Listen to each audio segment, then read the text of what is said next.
And welcome, ladies and gentlemen. I call to order the November 23rd, 2015 public hearing to consider certain amendments to the Clackamas County Zoning and Development Ordinance. Before we begin, I'd like you to rise and join me in the Pledge of Allegiance. There's no comma after nation. I pledge allegiance to the flag of the United States of America and to the republic for which it stands, one nation under God, indivisible, with liberty and justice for all. Well, bear with me. This script is rather long this morning to prepare us for this hearing. Today we'll consider ZDO 254, a legislative amendment to certain portions of the Clackamas County Zoning and Development Ordinance, including amendments to sections 106, 202, 315, 316, 317, 401, 406, 407, 510, 511, 512, 513, 601, 602, 604, 822, and 1307. Repeal of Section 801 and addition of a new Section 841. The purpose of these amendments is to adopt regulations affecting recreational and medical marijuana-related land use. We have a large amount of people here today, so I'd like to begin with a few reminders and tips. The number of people in this room is limited by the fire code, so we have arranged for additional space in this building for public hearing participants. Room 497 across the hall from this room and room 369, one floor down, will also be held for people. This hearing can be seen live on Clackamas County cable television and online at our website at www.clackamas.us/cable, so it is not necessary to be present to watch the hearing. If you wish to testify, you must turn in and complete a testimony sign-up sheet. The bottom portion looks like this. We will not accept sign-up sheets after 11 a.m. today. The sign-up sheets are available in the first floor lobby until 10 a.m. and then on the fourth floor across from the elevators until 11 a.m. You are welcome to submit written testimony in addition to or instead of verbal testimony. Written testimony will be accepted until 4 p.m. tomorrow, November 24th, in our Planning and Zoning Division. Restrooms are located down the hallway. That means actually outside that back door. Restrooms are available there. And also the same location for all the floors of this facility.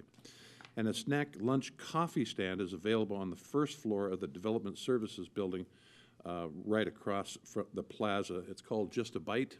If we get to the point, it looks like we will, we'll have to break for lunch. It'll only be for half an hour, and if you want a bite with really good food, it's, again, Just a Bite across the way. The hearing on ZDO 254 will proceed as follows. We'll first hear the staff presentation on the draft regulations from Jennifer Hughes, Principal Planner. Next, I will open the hearing for public testimony, beginning with any public officials who want to speak. They will have 5 minutes each. Then I will invite any representatives from recognized community planning organizations and agencies who want to speak. They will have 3 minutes each. Finally, other people wishing to testify will have 3 minutes each. If there is not enough time today for everyone who signed up to speak, the board will continue the hearing at 5 p.m. November 30th.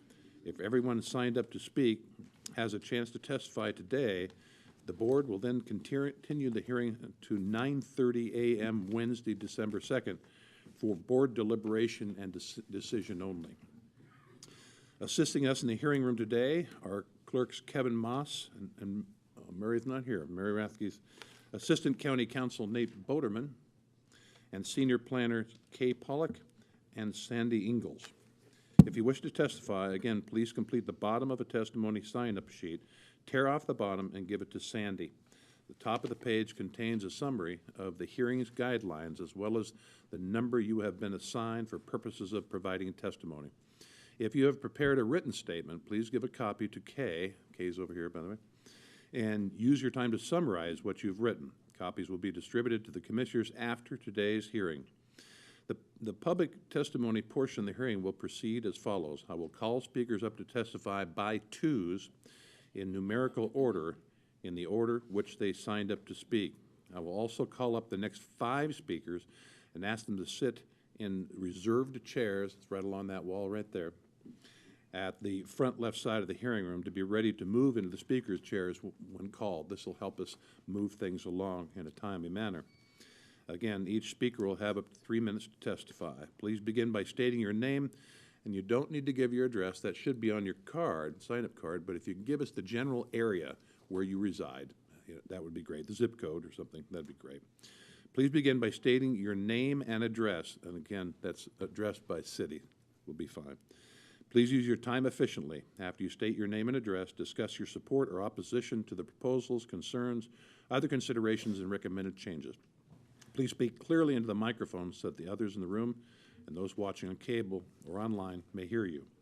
In order to give us as many people to testify, a chance to speak as we can, I would ask audience members not to talk, boo, cheer, or clap, but feel free to show your support for a speaker by raising your hand. I think this worked real good at the Planning Commission, and we've done it here before, but if you raise your hand, if you agree with the speaker, I think that would be orderly and give us an idea about who agrees, especially those who don't intend to testify today.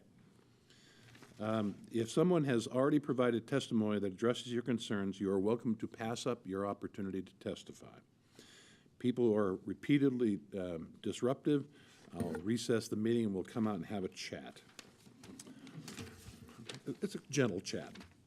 And you know, one of the things about this is this process works really good is that you must be present when your name is called. We'll certainly give some people an opportunity to occupy the 5 chairs after we've read the name, but if we go by your name, you will not have another opportunity to come back later and testify. So you've got to be here, you've got to listen for your name, and then go occupy the chairs. We'll move this as fast as we can. So, we will now hear from Jennifer Hughes, Principal Planner, and Mike McAllister. Oh, Mike's not going to be here. Excuse me, just Jennifer Hughes. Well, he's not speaking.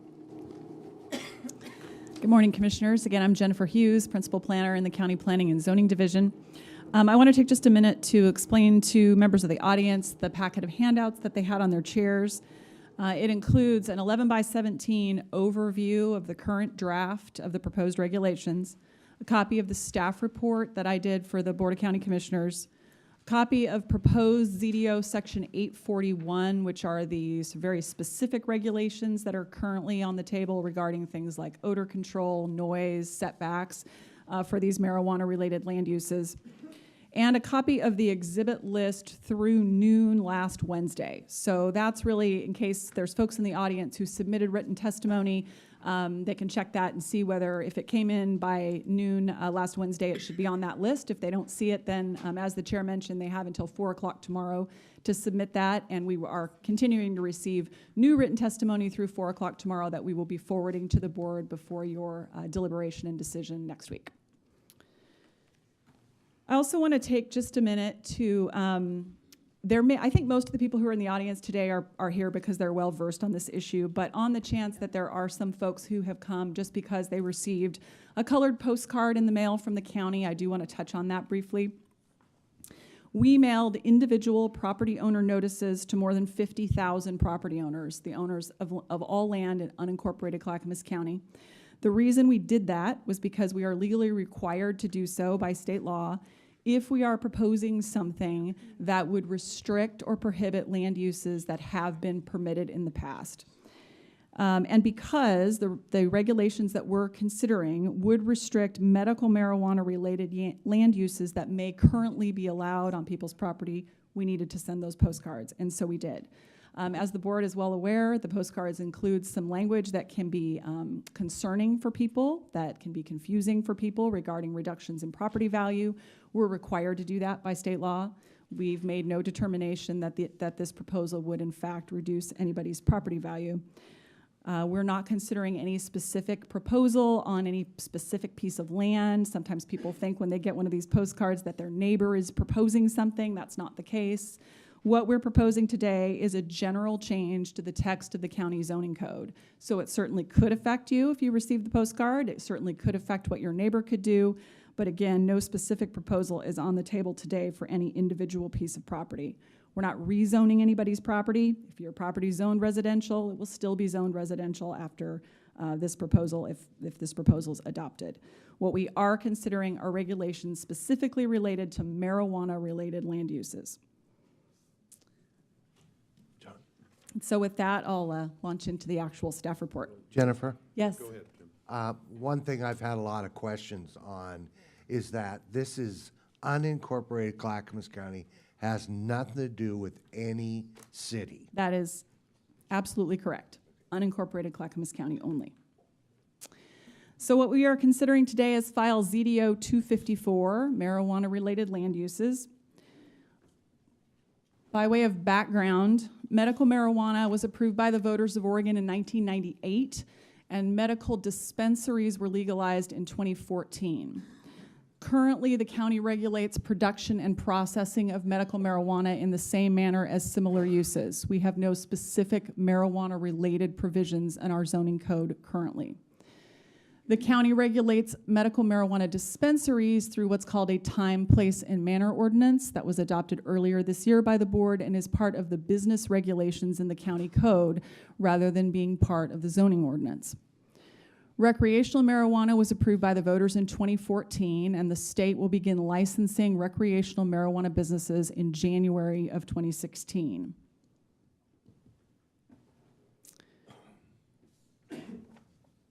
The proposal today is our legislative text amendments to the zoning and development ordinance for the purpose of establishing marijuana-specific land use regulations.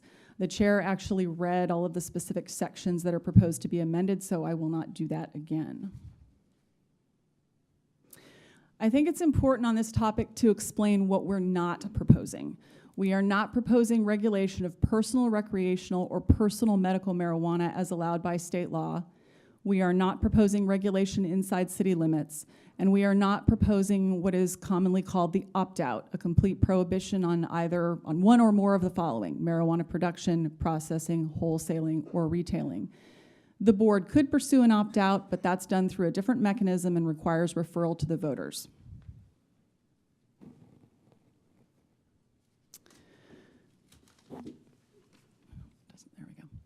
We are proposing to define in the county zoning ordinance 4 marijuana-related uses, and they correspond to the licenses that will be issued by the state for recreational marijuana. Production, which is also known as a growing, but the license is called a production license. Processing, wholesaling, and retailing.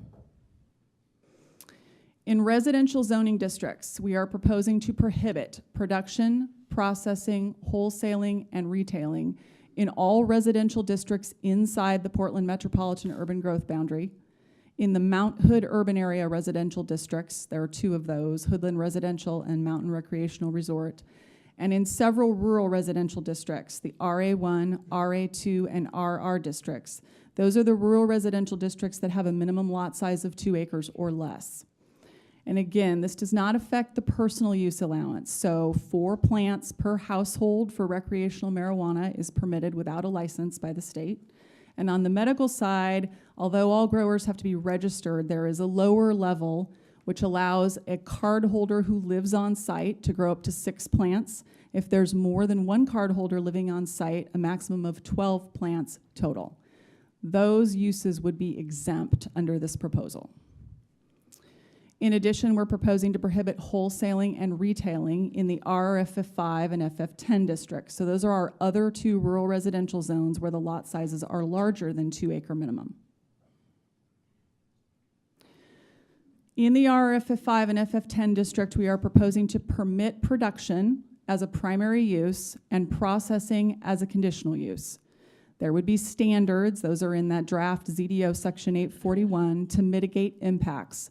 So we're looking at minimum lot size standard, minimum yard depth or setback standards, limits for indoor growing and processing only, so no outdoor growing or processing in these districts. Maximum building size standard, a provision related to access, one for lighting, odor, noise, security cameras, water, waste management, and a requirement that either the landowner or the licensee or registrant at the state level live on the property, a residency requirement. In addition, there is an alternative for medical marijuana. So in exchange for a larger setback from property lines, we would waive the standards to some degree for lighting, as well as for odor, noise, security cameras, water, waste management, and the owner or licensee registrant residency requirement. The reason for that is that state law does not clearly provide for the county to regulate the manner of production for medical marijuana. We have explicit permission to regulate hours and location, but not the way they produce the product. On the recreational side, the law explicitly provides for the county to regulate under all three categories. So that's the reason for this alternative. Moving to our natural resource districts, in the exclusive farm use and ag forest district, the proposal is to permit production and small-scale processing as a primary use. Again, there would be standards to mitigate impacts. Again, there would be an alternative for medical marijuana. It's important to note, though, that it is unclear at this point whether medical marijuana is actually permitted in natural resource districts. The county code won't distinguish one way or another because we're simply relying on state statute related to farm uses.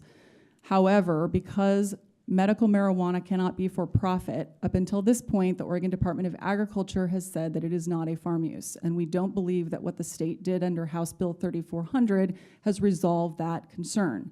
So while it is very clear that marijuana is a farm crop, it is not clear that medical marijuana can be a farm use because it cannot be commercially grown for profit the way recreational marijuana can. Stay tuned, because I'm sure we are going to hear a lot more about this. Again, in the EFU and Ag Forest District, wholesaling and retailing would be prohibited, and also prohibited in conjunction with marijuana are farm stands, farm dwellings, and commercial activities, in quotes. There is a category under state law for commercial activity in conjunction with farm use. House Bill 3400 explicitly prohibits that last list of items, farm stands, farm dwellings, and commercial activities in conjunction with marijuana. So our proposal is to simply essentially sync up our zoning ordinance with state statute. In the timber district, the proposal is to permit production as a primary use, again with standards to mitigate impacts, again with an alternative for medical marijuana if it turns out that medical marijuana is permitted in the timber district. This is another zone where it's unclear. The proposal is to prohibit processing, wholesaling, and retailing in the timber district. And those three uses aren't permitted under statute anyway. So again, we would be syncing up our code with state law, but then with this additional layer of having these regulations to mitigate the impacts. In our industrial districts, the proposal is to permit production, processing, and wholesaling as primary uses in the rural industrial district and in the 3 urban industrial districts that we have that are most common. Operations must be indoors, otherwise these uses would be subject to the same standards as other manufacturing and wholesaling uses. So I think that's an important note. Section 841 would not apply as currently drafted in the industrial districts. They would be treated like other manufacturing or wholesaling uses with the exception of the requirement to be indoors. In some cases, these zones require all uses to be indoors. In some cases, they don't. It depends on the zone. So we're proposing that that would be a requirement. Retailing would be prohibited in these 4 industrial districts. That is consistent with the current time, place, and manner ordinance that the board adopted last spring.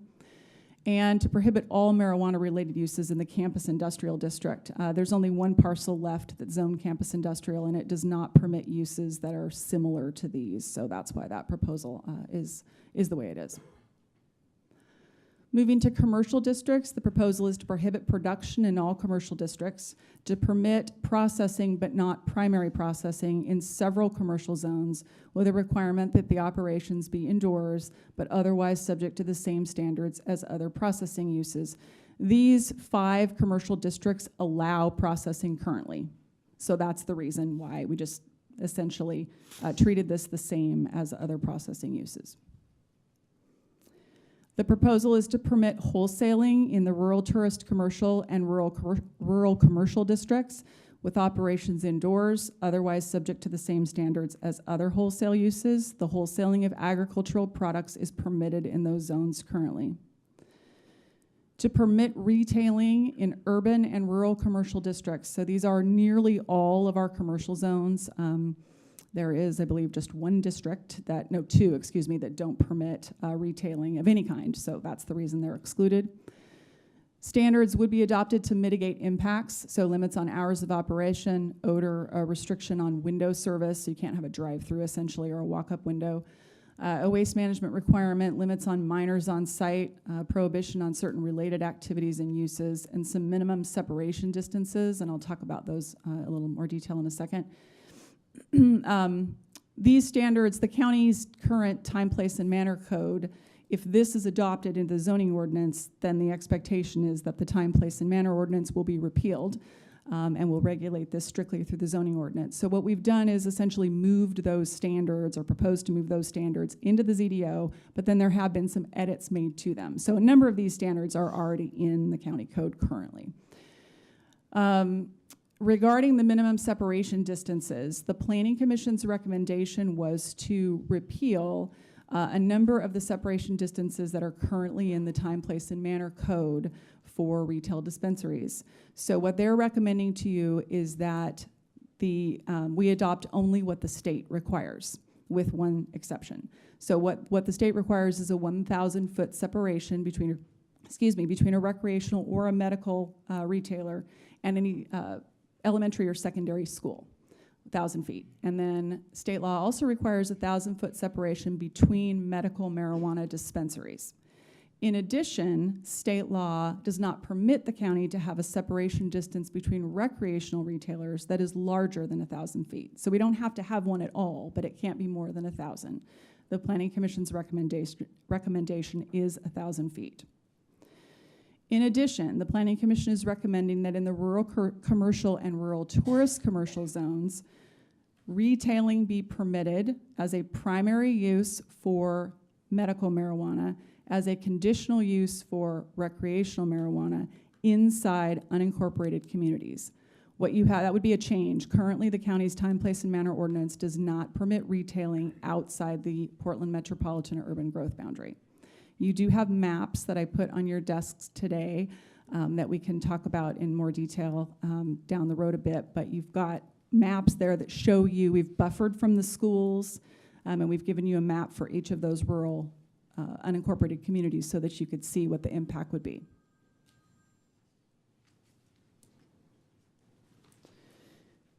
Then what I'm calling miscellaneous amendments, we are proposing to clearly prohibit marijuana-related land uses as part of community gardens, farmers markets, mobile vending units, produce stands, and home occupations, all of which are categories currently covered by the zoning ordinance that could conceivably permit marijuana if we don't say that they do not permit it. And as I mentioned, ultimately repeal of Chapter 8.09 of the county code will be proposed through a separate process. That's the time, place, and manner ordinance for medical and recreational retailers that we were discussing earlier. Significant issues, so staff has identified several significant issues. Certainly there may be others, but throughout this process, these have kind of risen to the top. The first one was a question about whether marijuana production should be permitted in industrial zones. The Planning Commission has recommended yes. There have been some concerns voiced about using up a scarce supply of industrial land for marijuana production. Should marijuana production and processing be permitted in rural residential districts? We've heard testimony at the Planning Commission level clearly in support of permitting and clearly in support of prohibiting. So certainly the sentiment is split. The current proposal and the recommendation from the Planning Commission is to permit production as a primary use and processing as a conditional use in our 5 and 10 acre rural residential zones, but to prohibit in the 1 acre and 2 acre rural residential zones. Should marijuana retailing be permitted in rural commercial and rural tourist commercial districts? The Planning Commission is recommending yes inside unincorporated communities. The current county code prohibits, and as I understand it, although it was not involved in the adoption of the time, place, and manner code, the concern was law enforcement resources being limited outside the urban growth boundary. I believe that was the reason that the board chose not to permit that outside the urban area. And then finally, do the development standards proposed in ZDO Section 841 for marijuana-related uses adequately address the anticipated impacts of these uses? So do we have the right standards for things like lot size and setbacks and odor and noise? Are we missing something? Are the standards too strict? All of those questions are on the table. The Planning Commission recommended approval of ZDO 254 by a vote of 6 in favor to 1 opposed. The current draft reflects the changes made by the Planning Commission during their deliberations. The staff recommendation is approval of ZDO 254 as recommended by the Planning Commission with 1 exception. We would recommend that recreational retailing should either be prohibited or be a primary use in rural commercial and rural tourist commercial. We really don't feel that the conditional use process for marijuana-related uses is appropriate in most cases. There are some exceptions to that, but generally this would be a retailing use in an area proposed for retailing, and we're in an area that allows retailing, and it's not clear really that the conditional use process will offer us anything significant beyond just adopting the basic standards that we would have for retailing in the urban area to control the impacts. That's it. I would be happy to answer questions. Commissioner? Actually, I have a question for, I guess, maybe Nate or Jennifer, and that is, I was reading through the packet of material and all the input. Some of the laws that dictate what nuisance or trespassing is as it relates to farm practices applies to both EFU and RFF5, correct? Or RFF zones, whether 5 or 10, correct? Both? Go. So there's an odd intersection, I guess you could say, between House Bill 3400 and its references to the right to farm statutes. What's unclear and what's still being worked through, I think, with people that are involved in the marijuana regulation, promulgating these regulations, is to what effect do what's specifically permitted to local jurisdictions, what we're specifically allowed to do in 3400, to what extent does that preempt the right to farm statutes, really is the question. So because it has been defined as a farm use, we know that we're pretty hands-off in the EFU district. That's pretty clear. The RFF5 districts are rural residential districts. That's why we've identified that as a significant issue, because we believe at the staff level, House Bill 3400 gives us explicit authority to regulate time, place, manner of production in those districts, regardless of right to farm. Interesting. So the reasonable test is yet to be established. Well, yes, and the reasonable test, I guess, really comes from the language in 3400, because the local jurisdictions are allowed to promulgate reasonable time, place, and manner regulations as it relates to categories of marijuana business. And so it really doesn't have much to do with the right to farm statutes, which are based in nuisance, but the explicit language of 3400, which does give us the ability to regulate, but the sideboard there is a reasonable regulation. So just to clarify or wrap this up, I guess, so RS 30.932, which is that nuisance trespass issue, you're saying is perhaps moot on this, or not necessarily relevant as it relates because of 3400. That's 3400 somewhat trumps that existing statute to some degree. To some degree, yeah. Yeah, especially to the degree that we've been given explicit authority in 3400 to regulate. Okay. Any more questions, Commissioners? Yep. Oh, Commissioner Smith. Thank you. I just want to say some things. The proposals we have, somebody has their phone ringing. Maybe we should take care of that now. Cell phone issue out there. Yeah, I hesitated to tell you, but everybody should put it on mute, please. Must be in the hall or It might be in the hall. Go ahead. Yeah, no kidding.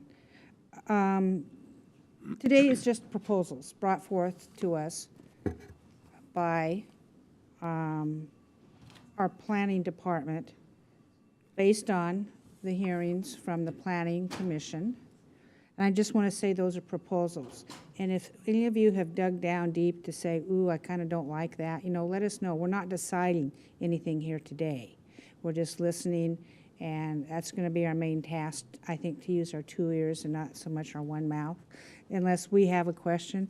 And then I want to say, to have an understanding, first we had Measure 91 voted by the voters, and that told us to do certain things. That passed. Then we had House Bill 3400. The legislature set rules and regulations for us. We didn't get to decide on many of that. And then they punted to the OLCC, the Oregon Electric Control Commission, to regulate its use. And that's another decision point that we have to abide by. So what we're trying to do today is to listen about all those things. There may be many things not in our purview to do except for the land use, and we take that really seriously. And as you'll see, the recommendations on these huge sheets are really nice. So what our staff did, they tried to incorporate all three of those pieces of legislation into this, Measure 91, House Bill 3400, and the OLCC rules, into this document, and then we can go forward and see what's available left to us to try to regulate. So I think we're just going to be listening today and seeing if it makes sense or if it doesn't make sense, and I look forward to this, Mr. Chair. Paul? One other, I don't see the right staff here maybe to answer this question, but I did want to ask it, but unless someone has, I did ask, or the board indicated that we had an interest in knowing the financial consequences perhaps, or analysis of what this might cost to implement. I don't know if that's the administrator, or do we have any of that data so far? Yeah, we've collected some data on the revenue, and so we'll be submitting something into the record, certainly before your deliberations, probably soon after this hearing is concluded. The revenue piece has been done at least based on state projections and some independent analysis that's been done. The piece that we haven't completed is really what the impact of the 3% local option tax would be if you went forward with that, and so we wanted to make sure that we got that inserted into the record as well to give you the whole picture about what the impact could be, because the other part of that then is what are the potential costs of the county, and I don't believe that those have been calculated based on cost of the Sheriff's Department and code enforcement, at least what's a reasonable expectation as far as what this might cost those departments. Do you have anything you can share with us now, or is that too soon to? Yeah, we've got, let's see.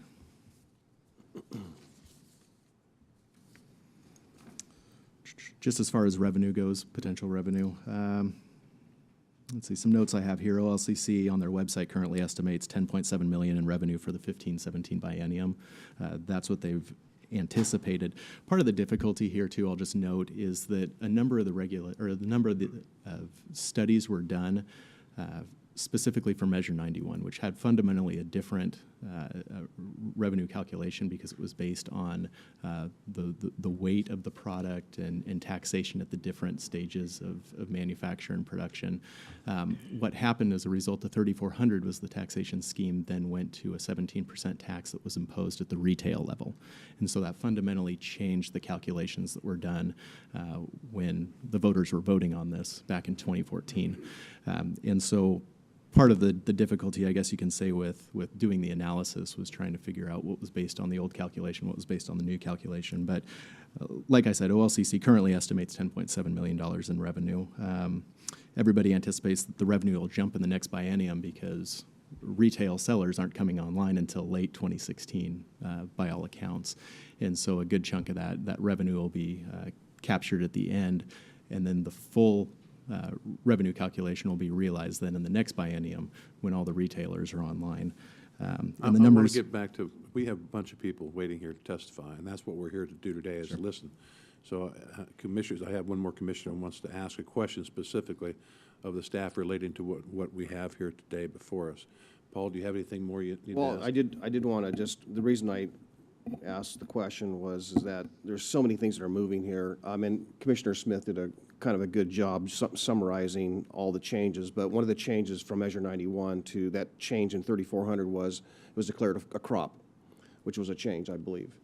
And secondly is that, as Nate was kind of getting to, that the formula seems to be changing, and also the OLCC rules that just came out here a few weeks ago are intensively regulatory. I mean, I was surprised on how much regulation was in there, which I'm concerned that the cost to, just for them, and I asked the director last week at the AOC, do they have any estimates as to what it's going to cost them to implement that? And there's so many unknowns, and I'm kind of concerned, frankly, this is going to cost Clackamas County more money than it will receive, versus I think a lot of folks thought that this will be a revenue generator for government that will make money and be able to put it to all these good causes.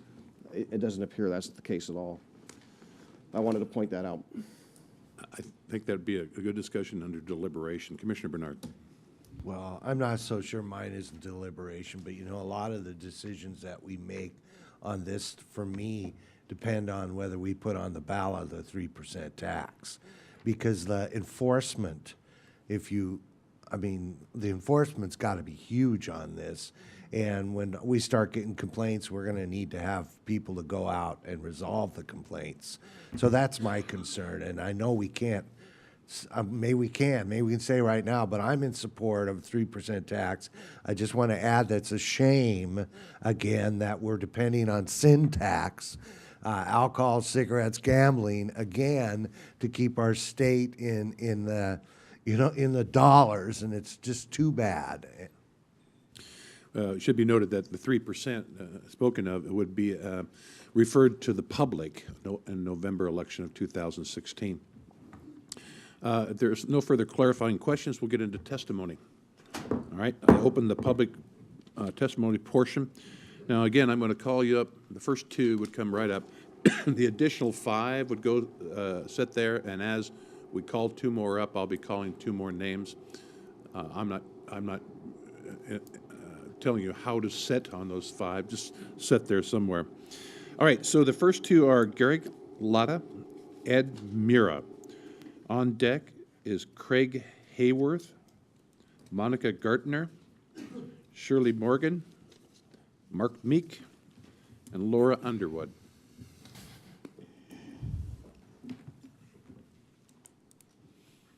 Either one of you can go first. Good morning. My name is Garrick Latta. I live at 2142 South Schubel School Lane in Beaver Creek.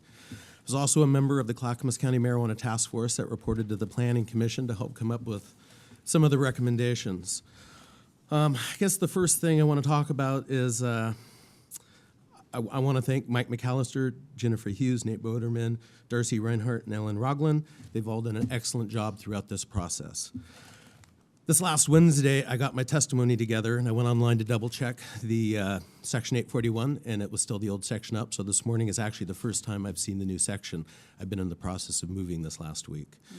Upon reviewing, I had quite a bit to talk about, but all of the amendments seem to have covered all of my concerns. So I'm very happy with what the Planning Commission has put in front of you as far as recommendations. Just a few things. Be nice if there was a conditional use, maybe to negate the odor compliance or the noise compliance. The new property that we've moved to is zoned EFU, and the nearest neighbor is 450 feet. So I think that maybe some of the zones could be covered by a conditional use and a study on the property to waive the requirements. I've also would still like you guys to, the grandfathering clause. I still don't see anything in here about what would be carried forward for a current medical marijuana grower. I have a question about that, but go ahead. That's all I have for you right now today. And I'm going to submit some more written testimony tomorrow for you. Okay. Great, thanks, Derek. Jennifer, so what's the situation if a current medical marijuana user wants to have recreational marijuana also? What's the status of that? That's an excellent question. So the first question is really whether the current medical marijuana use is in fact a non-conforming use. And that's kind of the threshold evidentiary question, because you could have people who have started growing medically that maybe didn't go through all of what they should have gone through, and they're just growing. So I think we're gonna have some questions about, was it allowed in the zone that they're growing in? Did they get a state registration? Did they, get an electrical permit if they needed one? I mean, those types of things are typically looked at. But let's assume you have someone who, yes, they are legitimately growing and it's appropriate under the old land use regulations. Then they would be considered to be a non-conforming use. At that point, they have two options. They can proceed like any new grower would and comply with the regulations for recreational growing, or they can file for what's called an alteration of a non-conforming use, which means I am a non-conforming medical grower. I don't meet your standards. Say I'm too close to the property line, or I'm in an RA2 zone where you're not going to allow this, but I would like to alter my use to grow recreationally. That's a land use application. Can they do it both at the same time is what I'm getting at? Oh, I'm sorry. Under the state under our code, yes. Under the state regulations, I believe on the growing side, the answer is they can get a license for both. That's my recollection. For retailing, no. Retailers cannot be co-located. The state's not permitting that. But it's my understanding you can get a medical license and a recreational license on the same property. Garrick? Actually, I believe that the OLCC in their current paperwork is not allowing co-locating of production for medical and recreational. And so I think that's true too. That's why I asked the question. And so to me, if you can't do both in one location, wouldn't that increase the number of locations out there, Jennifer? Could it possibly Sure. increase the number of locations If they can't out there? co-locate, then yes, then the industry would So spread out. Clackamas County can't say, for instance, we can't say, well, if you have a medical grow, you can also do recreational, right? We couldn't override a state prohibition on it.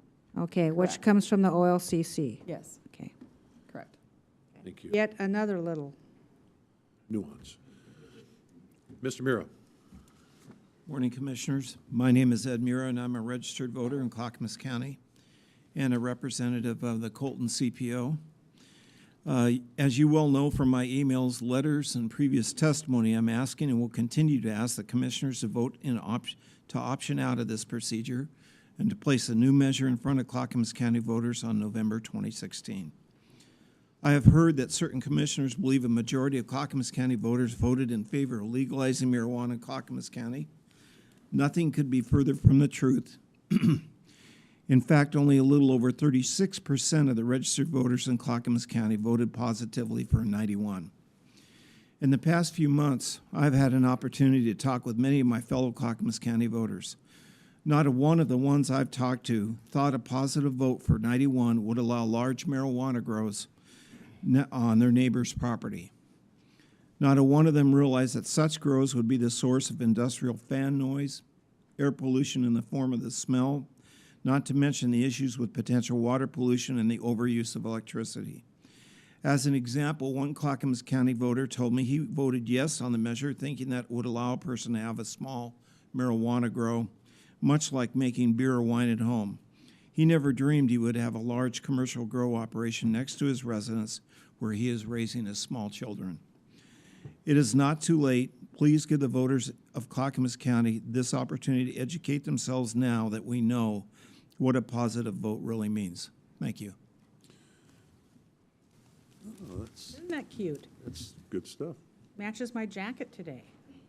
All right. Next two are Craig Hayworth and Monica Gartner. And so the two that should occupy their chairs are Rachel McCurt and Kyle Okerman.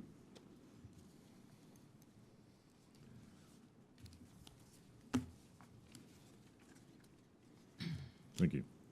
My name is Craig Hayworth, and I and my wife Claudia are registered voters. I live at 24051 South Highland Crest Drive in Beaver Creek, Oregon. Highland Crest Drive is a private one-lane easement not maintained by Clackamas County. I worked very hard to build a home and improve the property that I share with my wife. Measure 91 was approved by a narrow margin by the registered voters. I voted yes with the understanding that it would not penalize individuals for growing a few plants for their consumption. I also thought of those people suffering from chemotherapy or other chronic pain. On the surface, it was a pragmatic approach to keep people from buying it on the street. There's a medical marijuana grow operation at 24200 South Highland Crest Drive. However, what we've discovered from the current occupants who are currently leasing is troubling. Conversion of a horse barn to a medical marijuana grow in a building that has no permit, lack of fire protection for that barn, as well as 2 large propane tanks used in the manufacturing of hash oil that's very volatile, conducting a grow operation outside with no regard as to chemical use, disposal of those chemicals, and the ramifications to the environment as well as the adjoining properties. Informing adjoining properties that the size and scope of this operation and the impact should a fire, explosion, or possible criminal activity occur. They did not seek approval for use of an operation business of this type regarding the easement from the residents living on South Highland Crest Drive. Measure 91 passed. The Commission is now hearing from us concerned citizens about the ramifications of this measure and how it affects the general population. How will the proposals be enforced? What resources do we have? These and other unanswered questions leads me to believe that what we have here is a tragedy of the commons. My safety, as well as my wife and my neighbors, are causing great concerns. We know there's been an increase in crime in our area. We see and read about medical marijuana-related thefts, home invasion, and other related crimes in the drug community. It appears that some growers believe they can do what they want without recourse. The traffic going to and coming from this operation has increased with as many as 30 cars a day. My question for an operation of this size, how many people are employed there? If these growers are doing everything within the confines of the law and the measure, then why do we see at some locations elaborate security cameras, barbed wire, protective fences, and others making it look like a fortress? What are they trying to protect? If this industry thinks what they're doing is harmless, and they're providing a service, then why all the safeguards? Thank you for the opportunity to offer my testimony, but however, as a registered voter in the active community, I'm aware that some on this panel may be up for re-election, and I just want to remind you that you're serving the people and not special interests. Thank you. Commissioner Smith. Thank you. Jennifer, and I have 2 questions, one for Jennifer, one for Nate. Let's say what he says is true, and this is a medical grow in this area, unincorporated in the county. Can we regulate the processing there if it's a medical grow? So you will be able to regulate medical processing to some degree under the new regulations. The medical regulations take effect at the state level on March 1st. And so after that point, we clearly have explicit authority to adopt, again, reasonable regulation of, but it does not include the manner of processing. So it's the same issue, hours and location, but it doesn't appear you can tell them how they process. Okay, and so they can do anything they want right now? Because does the OHA, Oregon Health Authority, regulate this particular processing? I believe they're required to register But for nobody's processing, but watching. right. So there's a loophole there. Nobody's watching and paying attention on the medical side because everybody thinks, well, medical's legal, grows, but they're doing these things which I think are, in our rural areas, are somewhat bothersome. So Right. I would like to narrow down in on that. Now, I do want to just add, in this particular location, I believe the zoning is ag forest, and so arguably, medical marijuana is not permitted in that district currently. okay, well, what do we do about it then? Code enforcement action if somebody Okay, filed a complaint. then somebody needs to file a complaint in our code enforcement. Is that right?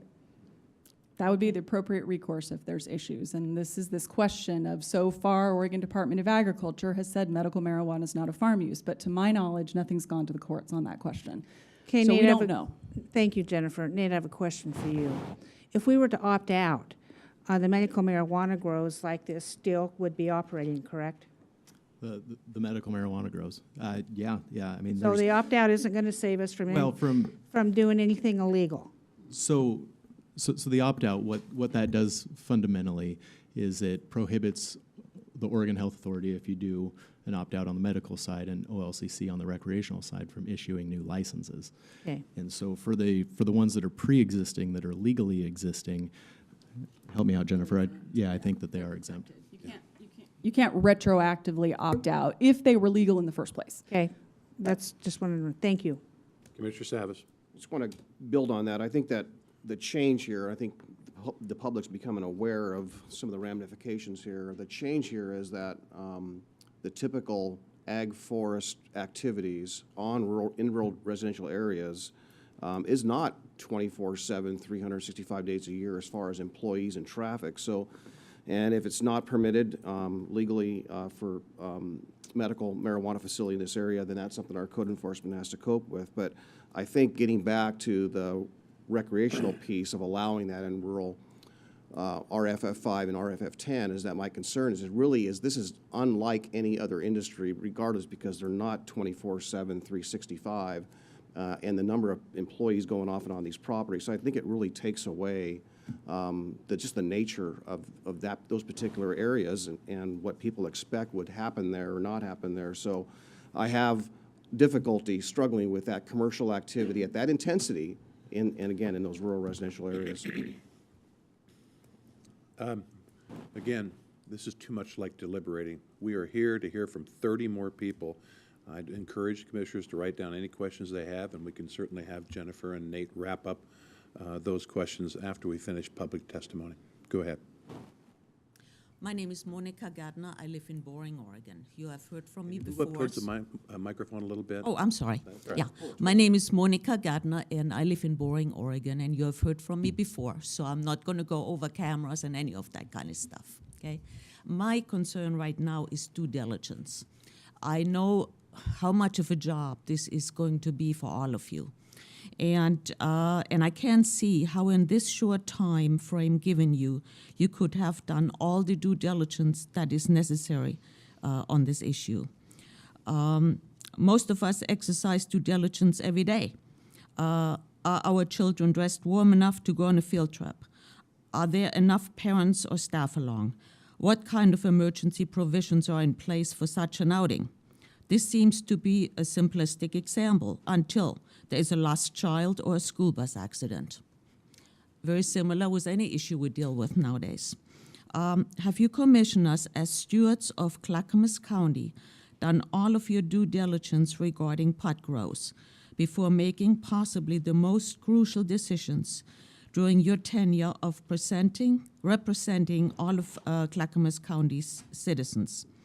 How many grows are you personally aware of in Clackamas County? Where are all of them located? How many of them have you personally visited?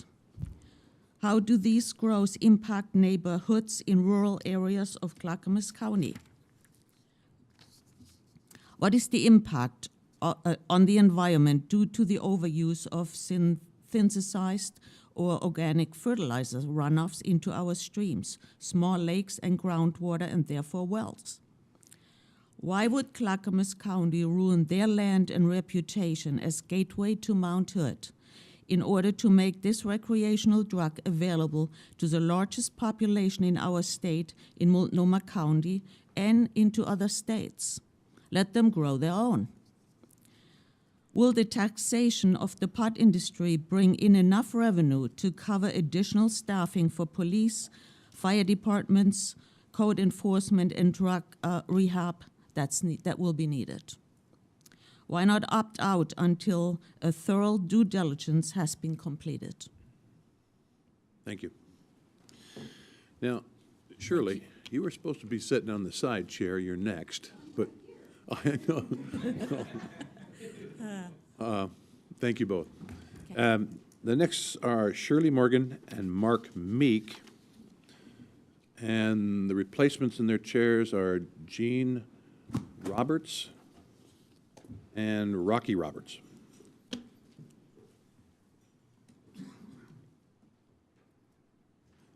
Either one. My name is Shirley Morgan from Welch's. As an advocate for public safety, quality of life, and property values, I would like to thank the staff who have been run ragged over this intrusive topic with deadlines that even the best sprinter couldn't have met without frustration. So thank you, staff. First, I understand that the Planning Commission would have been negligent in their duty to not weigh in on regulations. However, the Commission has gone too far by reducing setbacks, lot sizes, and expanding wholesaling and retailing into areas that at best cannot even be served by the existing code, fire, and law enforcement resources. I call this a conflict of interest in serving the marijuana industry rather than the rural residents.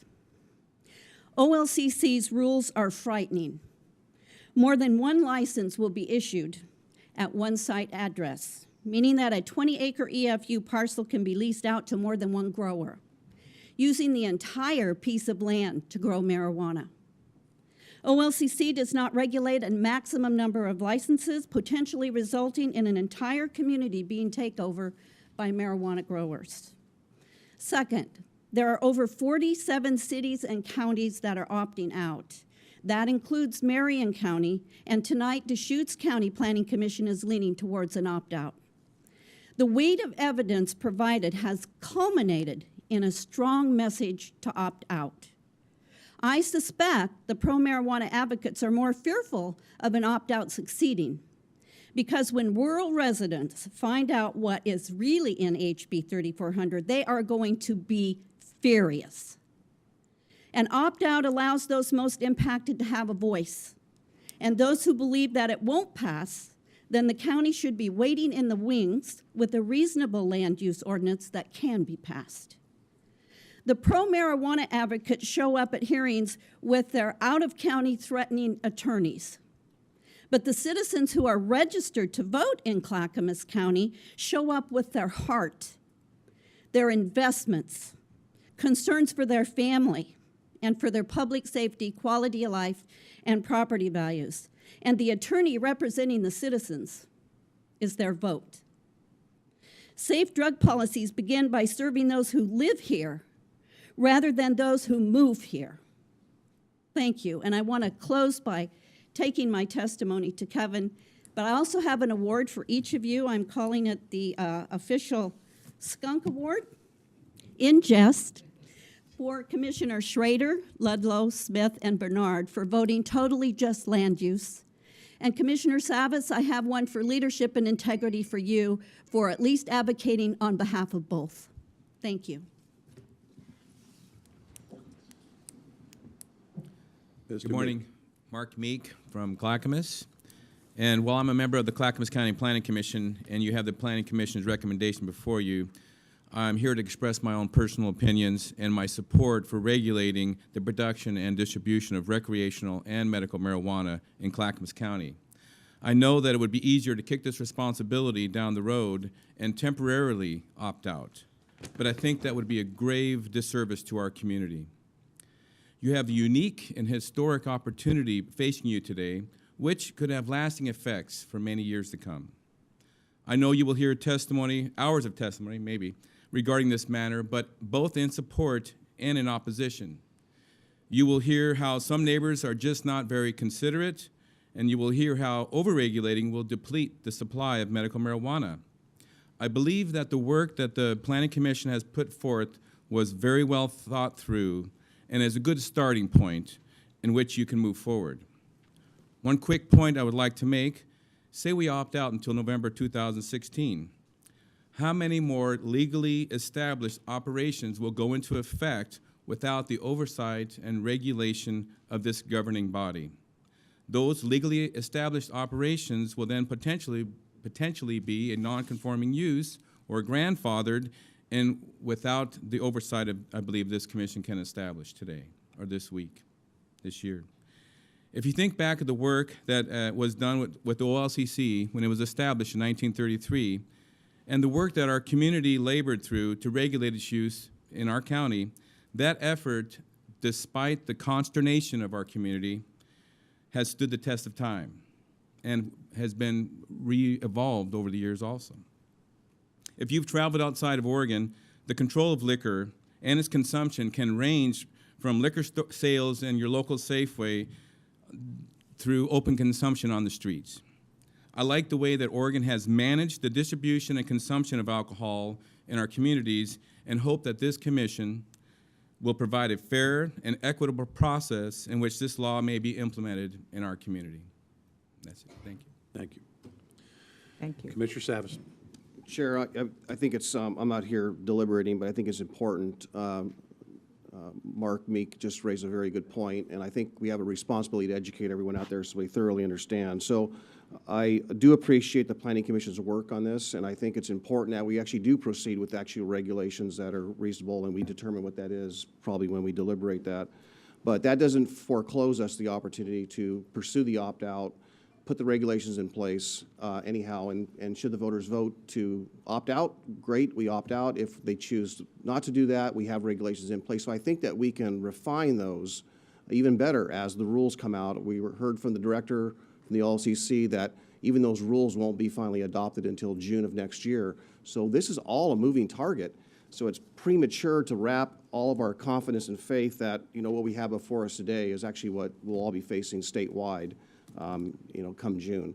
So there are a lot of deadlines and opportunities for us to make adjustments. I think it's my responsibility, our responsibility, to let people know what some of these topics and issues are, whether you're here in the room or you're watching this at home. But just want to clarify that. Laura Underwood and Rachel McCurt. Putting on deck Steve Cianello and Charles Mays.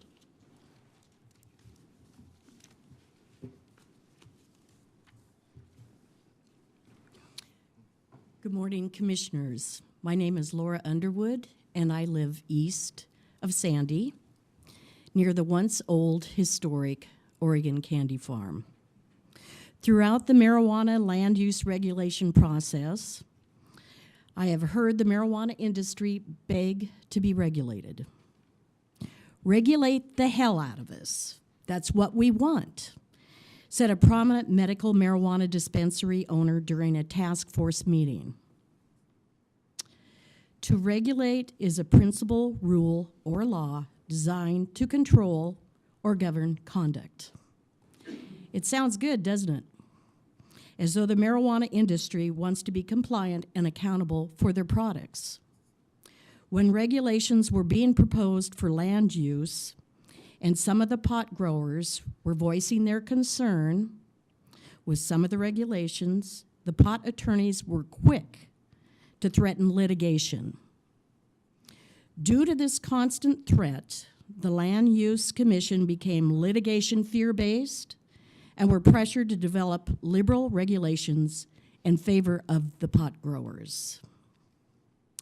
We all know that regulations are difficult and time-consuming to enforce due to prioritization and enforcement limitations. No wonder the marijuana industry advocated regulations, as they were fully aware of this. The major driving force to all of this is money. It's sad that we can't come up with some other industry that challenges our creative abilities, that will improve our economy, and that will enable us to become innovative global leaders, rather than leaders who are breaking federal laws and putting our public safety, quality of life, and property values at risk. Clackamas County's livability is at risk. There will be many social costs. Are we ready to take on this economic burden? County commissioners take an oath to serve both federal and state laws and are required to oversee county activities to ensure that citizen concerns are met and that county operations run smoothly. I do not believe that the current land use regulations will assure either of these. I ask for opt-out. Thank you. Thank you.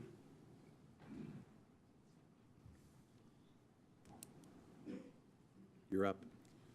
Good morning, Commissioners. My name is Rachel McCart. I am a registered voter here in Clackamas County. My husband and I live on South Highland Crest Drive in Beaver Creek in an ag forest zone. And as a prefatory matter, I want to say that I'm not here today because I'm anti-marijuana. In fact, I voted for Measure 91. And frankly, what I thought I was voting for was individuals being able to have 4 plants, small amounts of marijuana, to enjoy in the privacy of their home, not all that different from me having a glass of wine. I didn't realize that Measure 91 would open the floodgates to large commercial marijuana operations in the state of Oregon, much less in our rural backyard. Frankly, I feel intentionally misled. Of course, I can't retract my vote now. So, I do want to state for the record that my husband and I have personal experience living in close proximity to a large medical marijuana growing operation that's located at 24200 South Highland Crest Drive. The grow is operated by Jeff Simonson and Angela Kopsche, who are renting the property. And I want to make it clear that Mr. Simonson has been on public record. In fact, there are materials in the packet that you received from him about how he plans to be a good neighbor, how he runs a professional operation, how he's licensed, how he's compliant, all those sorts of things. So, if you believe what he says at face value, you're dealing with someone who's operating this professionally. But my concern is, okay, if that is the high bar, what about everybody else who is operating below that, doesn't even claim to be professional? I'm very concerned about the fact that we don't have any reliable data about what the probable revenue from marijuana is going to be in our county, and we have no data at all about what this is going to cost us. And, by cost, I'm talking about law enforcement, I'm talking about code enforcement, I'm talking about environmental problems.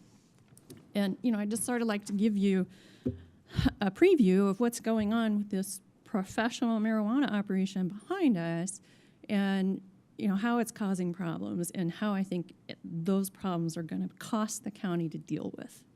That my concern is that once we let the genie out of the bottle and allow recreational marijuana production, processing, and sales in our county, we're not going to be able to stuff the genie back in, no matter how much it costs and how big of a problem it is. Right now I understand that we're reliant on code enforcement to deal with problems. You heard it today about the same property that we're talking about. I can tell you that at least 2 households have filed written complaints, complete with pictures, etc. And so far, it's business as usual. Thank you very much. Thank you.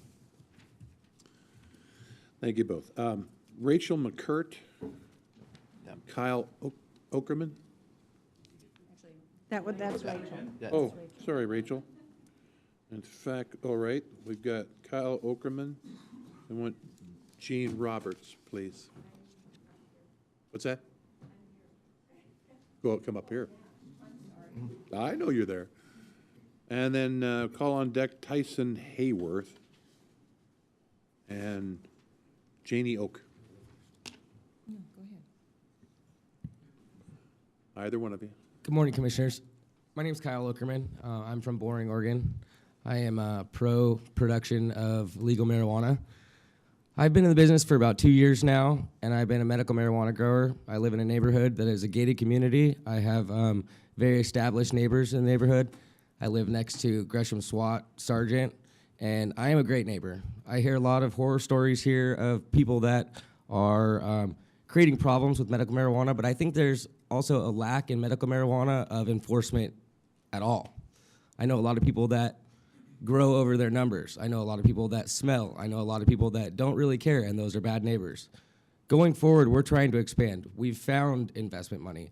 We have property that has been, that we can grow on, and we can build our business bigger, and we want to be good neighbors. We are RRFF 5. We are very unique in RRFF 5 because we are only 1.16 acres. And you guys are suggesting that we have to have a 2-acre minimum. Our property can meet all the setbacks. We have a plan in place to be good neighbors, to mitigate smell, security cameras, to have fencing up, to make sure that our property is compliant 100% with OLCC.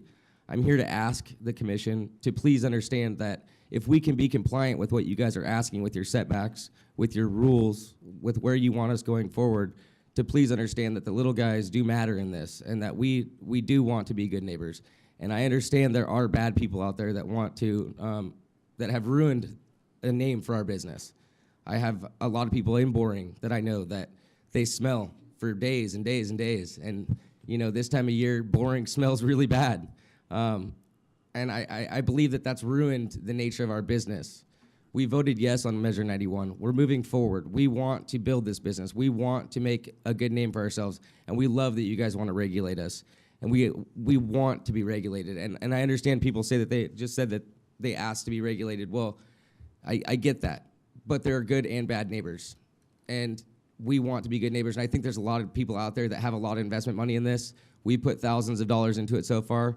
We have all of our permitting from you guys. It's all been signed off on with a letter saying that if you change the rules, then we have to conform to them. So we haven't started building because of that, because we don't know what those rules are gonna be. But we already have all the permits in place. It's just a matter of fulfilling your guys' 2-acre property size. If you guys could please consider the fact that we may not fit into that. I don't know how many other RRFF5 properties you're gonna find that are 1.16 acres. I don't think you're gonna find one out there besides us or anywhere near us. We're in the middle of a 20-acre property, 8-acre property, 5.5-acre property, in the middle of all nursery land. All we ask is that you guys please consider the fact that we might be a little bit small for what you guys want, but we're willing to do whatever it takes to get to where you guys want us to be. Thank you for your time. Commissioner Smith. Jennifer, can I have a point of clarification?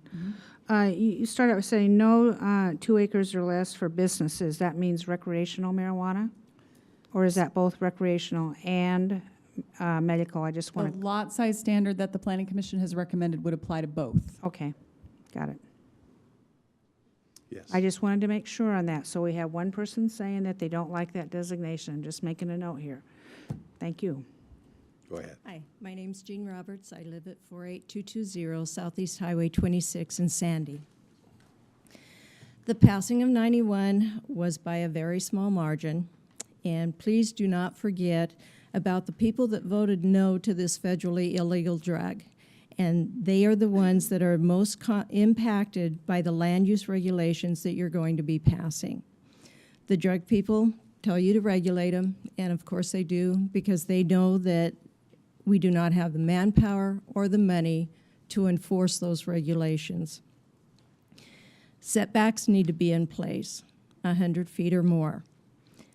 I know they classify this drug as an agricultural crop, but it's not like any other crop that we have. It is not food for animal consumption, nor is it food for normal human consumption.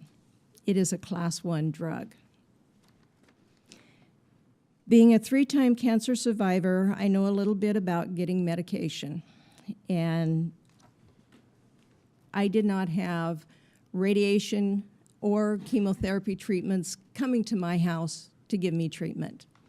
I had to make arrangements to have somebody take me to my treatments because I was not physically safe to be driving myself. Why are you willing to place dispensaries in every corner of Clackamas County to for the rights of the drug people? I mean, they need to be able to drive to where they need to go to get their medical marijuana or their dispensaries. Please look at how this is affecting the neighbors and think about what you would want living beside your homes and what limitations would you put on them at that point.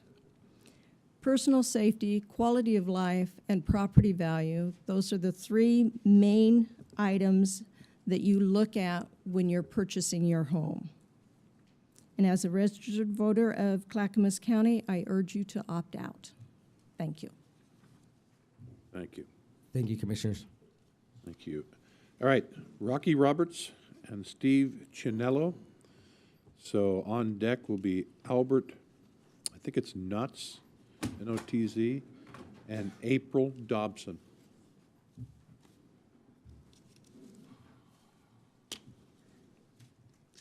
Go ahead. Okay. Good day, Commissioners. My name is Rocky Roberts from Sandy, Oregon.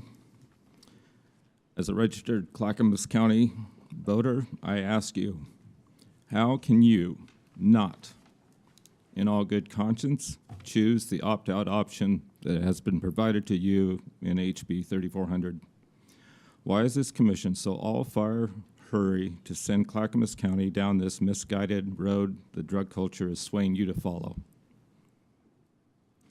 I hope, Mr. Ludlow, you will stand by your letter to a concerned voter on October 7th, that you will advocate to prohibit retail marijuana facilities outside the urban growth boundaries. Mr. Bernard, you have stated if either Washington or Marion County chose to opt out, you would be inclined to do so. Mr. Bernard, Marion County has opted out. Tootie Smith, marijuana is not just like growing any other crop. It is the growing of an intoxicant. It is still illegal federally to cultivate, sell, process under federal law. Martha Schrader, do you really feel any regulations or restrictions can be enforced with only 4 or even 14 code enforcement officers? I've had an ongoing complaint against the so-called Oregon Candy Farm for 6 months, and they still are operating. And with a 22-day notice before the inspections that were taking place out there, of course they had plenty of time to clean up or cover up what they've been doing. Multiply this by the over 3,500 grows throughout Clackamas County. Even with today's new math rules, this will be a joke. Mr. Savas, I think you would agree with me. The increase in crime and the inability to enforce any standards, the increased cost to deal with drug issues and treatments, the dumbing down of our children and our society in general, it's just not worth it. Honestly, staff, if you can't live with the negative aspects of this drug in your backyard, can't you find a reasonable way to regulate it out of mine? Stop, look, listen, and opt out. Thank you. Thank you. Just a reminder, we're going to take cards until 11, so you get about 12 or 13 more minutes. Yes, sir. I have a light Oh, on. I'm sorry. Commissioner Smith. Well, you know, I find these hearings interesting, and when people start to get personal and start impugning motives is when I stand up and say something. Sir, I'm in great disagreement with you when you make a statement that the drug culture is swaying me, and I can assure you it is not. However, the Oregon law that was passed by legislators you voted for changed that. You know, like we're all on the take for something. If you don't like this law, then go down to Salem and do something about it. Personal attacks on our character will not get you anything. In fact, if you were sitting here and being personally attacked on things that were not true, I can guarantee you, you would be feeling like I do, thinking, geez, where does this guy get off? Now, something else. This commission said time and time again before any of you are in this audience, do not vote for Measure 91.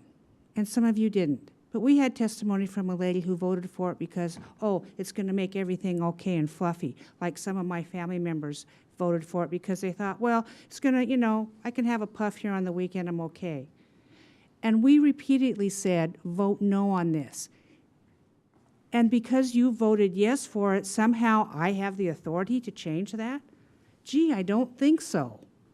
So what I'm doing is, yes, carrying out my duties as a sworn commissioner to abide by the law of the voters, of which, when I campaigned, I said I would do that, even though I don't like this vote. But I kept my word on that. And I also kept the word on my constitutional sworn duty to protect the Constitution of Oregon, of which the legislature has acted, and that's what I'm doing. The legislature has appointed the OLCC to set rules, which no, I don't think that I don't like the rules, but this is the job and the short stick that I have drawn. And if anybody wants to come and insult me again or this Board of Commissioners, I suggest you take it outside because we don't have room for that in this room. Can I respond? No, you may not. You've said all you're going to say today. Well, You I can send will me an email. You can send me an email in writing if you want to respond. I have not personally attacked you. There were 3 items, and they are Yes, facts. you have. And emails that we get emails like you And can't when you have a believe. planning with commissioner threatening- come on with up threatening, here and we're and not, I'm not putting- tolerating it. Hey, Then that's Rocky. good with you. Yes, I will leave, Mr. Lefkow. No, I didn't ask you to leave, just let her finish is all I ask you to do. Yes, sir. Well, good morning. My name is Steve Cianello, and I live in Beaver Creek, Oregon, and I am a Clackamas County registered voter. Board of Commissioners, I thank you for allowing me the opportunity to speak today on behalf of my family. The grow site that is located next to my property is located at 24200 South Highland Crest Drive in Beaver Creek and is operated under the name of Herbaceous Farms. Prior to Herbaceous Farms, the surrounding area of Upper Highland and Lower Highland Roads has been a safe, peaceful, tranquil place to live and raise a family until the activities of Herbaceous Farms has taken that away from the surrounding community. I do not live on Highland Crest Drive. My property accesses from a different point. To go through the details of all the issues my family, including 2 juvenile children, have been dealing with for the past 8 months would be redundant, for you have heard this story many times of the various testimonies given over the past months in relationship to marijuana grows. Instead, I want to go through some bullet points that I have put together that should be being discussed. I have not been able to find any financial records of the case studies that have been done on how much this is going to cost the county to regulate. And if there has, please let us know where them documents are. I am sure that Clackamas County is smart enough to have done the due diligence of doing financial studies prior to a project like this. Security, even though some of these sites have security systems in place, what about the security from individuals with the intent to raid these facilities that are going through adjacent innocent property owners? Why isn't Clackamas County mandating a good neighbor plan that will bring accountability to the growers through a biannual or annual evaluation process by their surrounding neighbors that would directly affect license renewal? If the grow sites want to keep promoting how professional they are and how concerned they are with the neighbors and impacts they have with the environment and community, then there shouldn't be any problem with them engaging in a good neighbor plan. Grow sites have permanent staff of all employees that operate 7 days a week. There are no relief for the neighbors with these issues. Background checks and staff of grow sites should be required of all employees. This is a major safety issue for the surrounding community, especially my children and the other 10 children that are directly affected by Herbaceous Farms. If you are a good citizen and have nothing to hide, why fear a background check? Safety of children and families. Who is going to protect the innocent, especially children that are greatly affected by many grow sites? There has been a commissioner that responded to an email to me that indicated that he has worked on behalf of children for over 40 years. So I asked this question: how are we going to protect the children? In closing, now that we have proposed regulations in place, we all need to take a step back and do an opt-out. This will ensure that everyone will have time to make better decisions. We need to get this right. In conclusion, I ask the commissioners of Clackamas County these questions as trusted You got to wrap this up. elected officials. Are you making good decisions to ensure safety, healthy, secure communities as you have promoted on Clackamas County web pages? Would your parents and grandparents be proud of your decisions that you have made on this topic that are affecting many innocent children and families in Clackamas County communities? Thank you. Thank you. Charles Mays, Tyson Hayworth.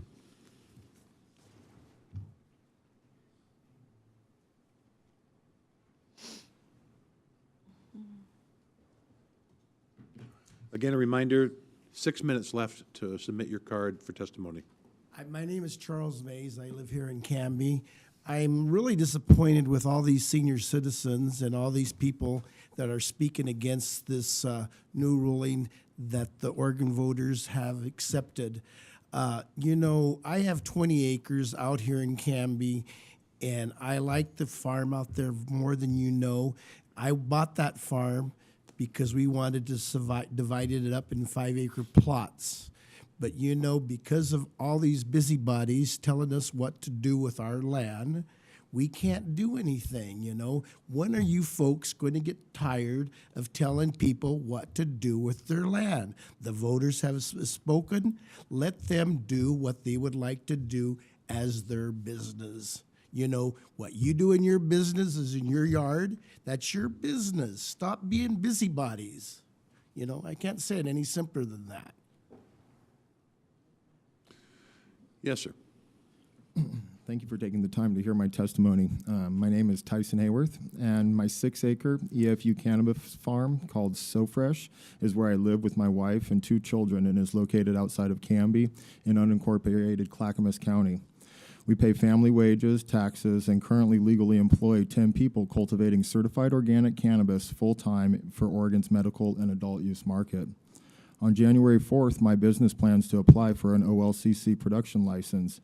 When granted an OLCC license, we plan to double our staff and invest considerable capital in Clackamas County agricultural support businesses to build OLCC required 8-foot tall fences, install appropriate security systems, among other requirements. I would like to thank the commissioners for coming out and touring my medical cannabis farm earlier this summer. And I also wanted to say that I agree with the majority of the Planning Commission's recommendations. However, I'm here today to point out 2 that will limit my business's ability to continue to legally operate in Clackamas County. First, due to the shape of my 6-acre EFU land, the 100-foot setbacks for outdoor growing would limit the maximum flowering capacity of my 6-acre property to under 1/2 acre, which is less than 75% of what the OLCC will license for production if I was located in another county. I encourage the commissioners to consider requiring a more reasonable 10-foot setback on EFU land. Second, I use my farm as a wholesale consolidation point for other cannabis farmers in the area. If wholesale licenses are not allowed on EFU land, then my business will no longer be able to conduct wholesale activity in Clackamas and will likely relocate this activity and the associated jobs to Portland. I encourage the commission to allow wholesale activity on EFU land. Finally, sustainable cannabis farming is a good way to help provide family wages and long-term security for our rural county communities. I look forward to hiring local employees, paying taxes, and taking care of the environment while continuing to support responsible cannabis regulations and operators here in Clackamas County. Thank you. Commissioner Bernard. I just had a question. You said you had 10 employees. How many square feet of grow do you have? We currently cultivate about 13,000 square feet of grow. 13,000. Flowering canopy, as the OLCC would define it. So you would say that the average number of employees per 10,000 square feet is probably 10? No, we cultivate organically, so we don't use pesticides or herbicides or other different inputs, so we spend a lot more time paying people to do that instead of pumping that into our waterways. So I would say that most farms generally operate with fewer employees than we do. Okay, so then you said wholesalers. I'm interested in the traffic impact of wholesalers. How many wholesale visits do you have a day, for example? So typically the way it works is we're a consolidation point like any other wholesaler. You would have trucks that come in with product and then have a route that would go out with product. And so typically it's not a retail type of activity where you have a lot of people come and go, and it's usually a truck or 2 a day. So a trucker brings a quantity of product to you, Correct. which you distribute. Correct. Okay, thanks. Commissioner Savas. I did just want to point out to Mr. Nays and others and those in the audience that Measure 91 specifically outlined that we would regulate it, or the state would regulate it. And our legislators in House Bill 3400, more pages of more regulations that they would regulate it, and state agency. And the OLCC, another state agency with more pages about regulating it. So most of these regulations are being somewhat mandated by the state, not by us. Just sharing. All right. Thank you, gentlemen. Janie Oak and Ramona Notes. After these two, we're going to take a very short break.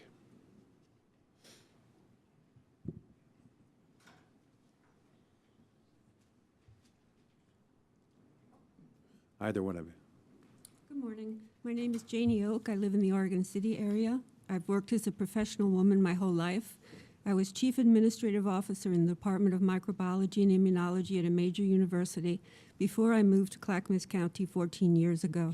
Can you pull that, you can actually pull that microphone much closer to you. Okay. Thank you. We moved into an RFF5 zone, a 1-acre property.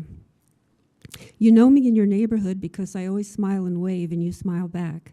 I always clean up after my dogs when we go for a walk. When one of my many trees was leaning too close to your shop, I paid to have the tree removed. What you don't know, and what you don't really need to know, is that I have a marijuana grow.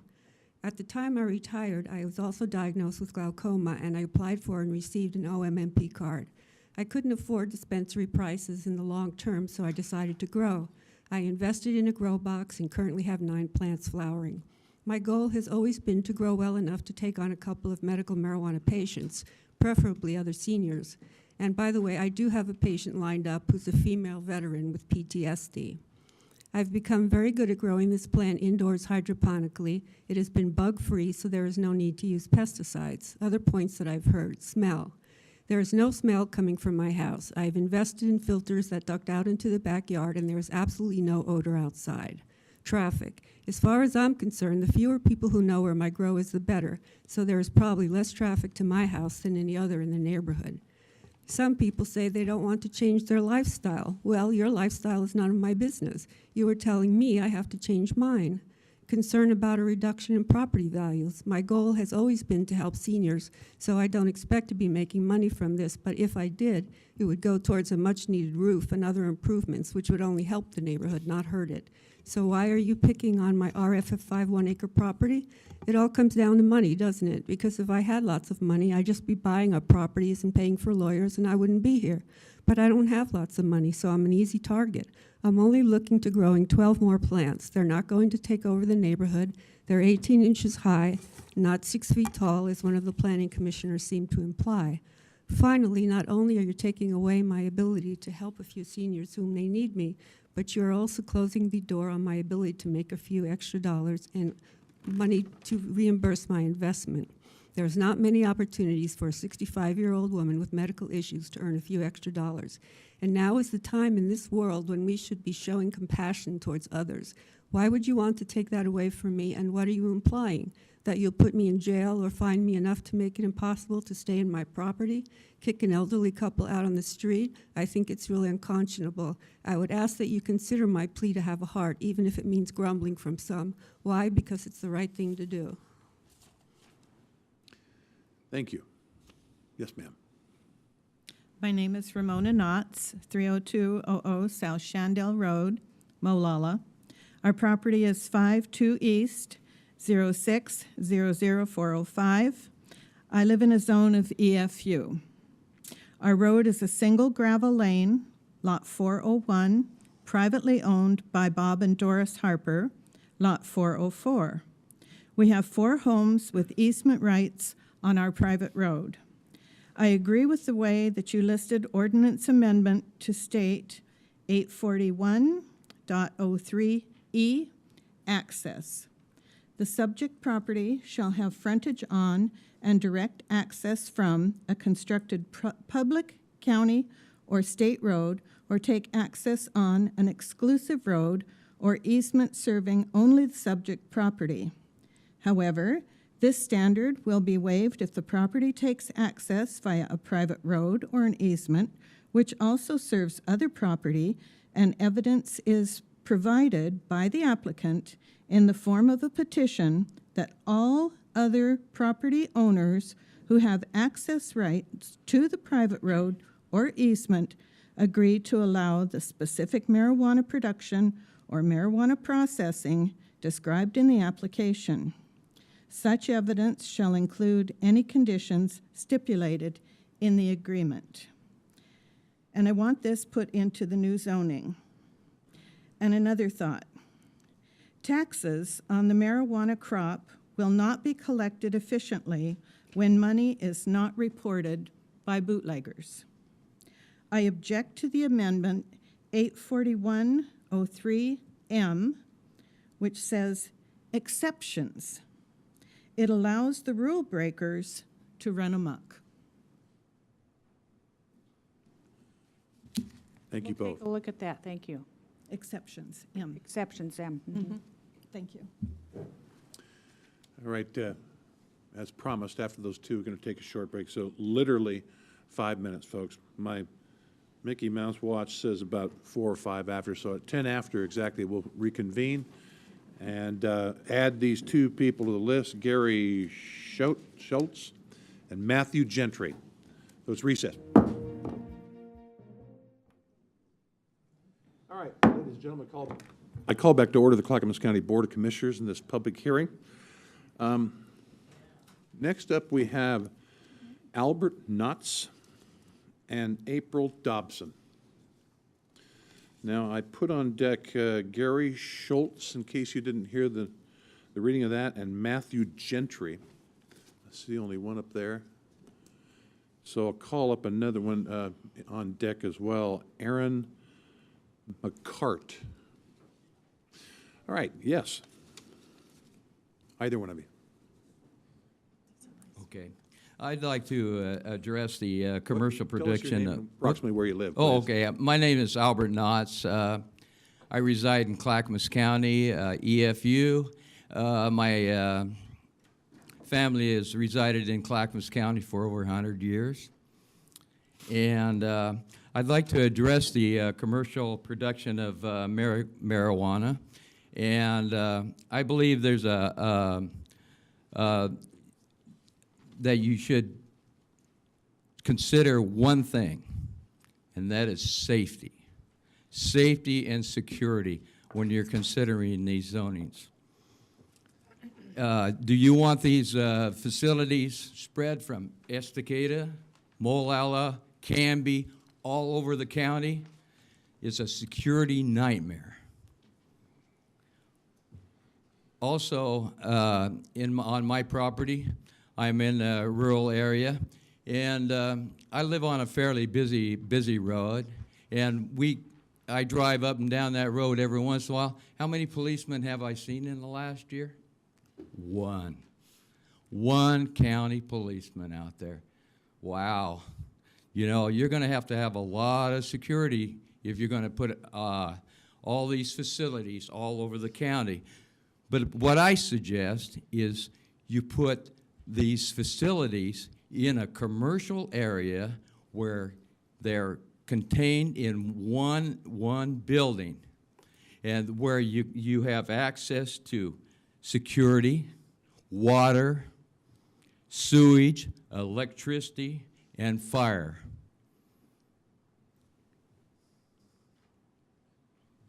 And some of these facilities, I believe, employ at least 15 to 25 people if they're, you know, a 5,000, 10,000 square foot buildings. And they have to provide facilities for these people too. Okay, the next I would like to say is the 84103, the exemptions. The Oregon Health Authority does not have any authority. They do not inspect these buildings. They do not follow up on, all they do is hand out permits to these people. They don't have any control over it. I call the Oregon Health Authority and say, hey, my neighbor has a marijuana grow. Can I find out if he's legal or not? No, we can't tell you. Call your county police department. So I call the county police department. The lieutenant in charge of the police department says, oh, we can't hand out that information. And we only go out to these facilities unless there's a break-in or somebody's out there committing a crime. That's the only time they're inspected. You know, they could have fire problems. They're cooking marijuana out there with propane tanks and stuff. Albert, you're going to have to wrap it up. Your time's Okay. well past. I'm sorry. That's all right. So one sentence more, maybe? Okay. Some growers that are growing medical marijuana are completely legal, and most of these facilities are growing more than what they were supposed to. They're just out of control. Okay. And what we need to do is get control over these people. All right. Thank you. Yes, ma'am. Hi. My name is April Dobson, and I live in Sandy, Oregon. Dear Commissioners, as a registered voter of Clackamas County, I appreciate this opportunity. 6 years ago, my husband and I and our 4 children moved just outside of Sandy. We moved to get away from the ills of society that we saw creeping into our neighborhood. Police searching our backyard for criminals, the Gresham SWAT team hitting the neighbor's house. These are just 2 examples. We carefully chose a location where we could feel safe, and we have spent the last 6 years turning our home into a safe haven. It was all we wanted, and with great neighbors to boot. 9 months ago, things changed. Someone bought a nearby property with the intentions to grow marijuana on it to sell commercially. Since then, our new neighbor has harassed or threatened every neighbor around us. He has changed our paradise. We now have to place a gate at the entrance to our property to ensure that those looking to make a quick buck off of our new neighbor's crop or his cash don't accidentally come onto our property and boot in our door instead, or use our property to access our new neighbors, and we end up in the middle of something bad. You might think this sounds far-fetched, but you see, my husband is a police officer.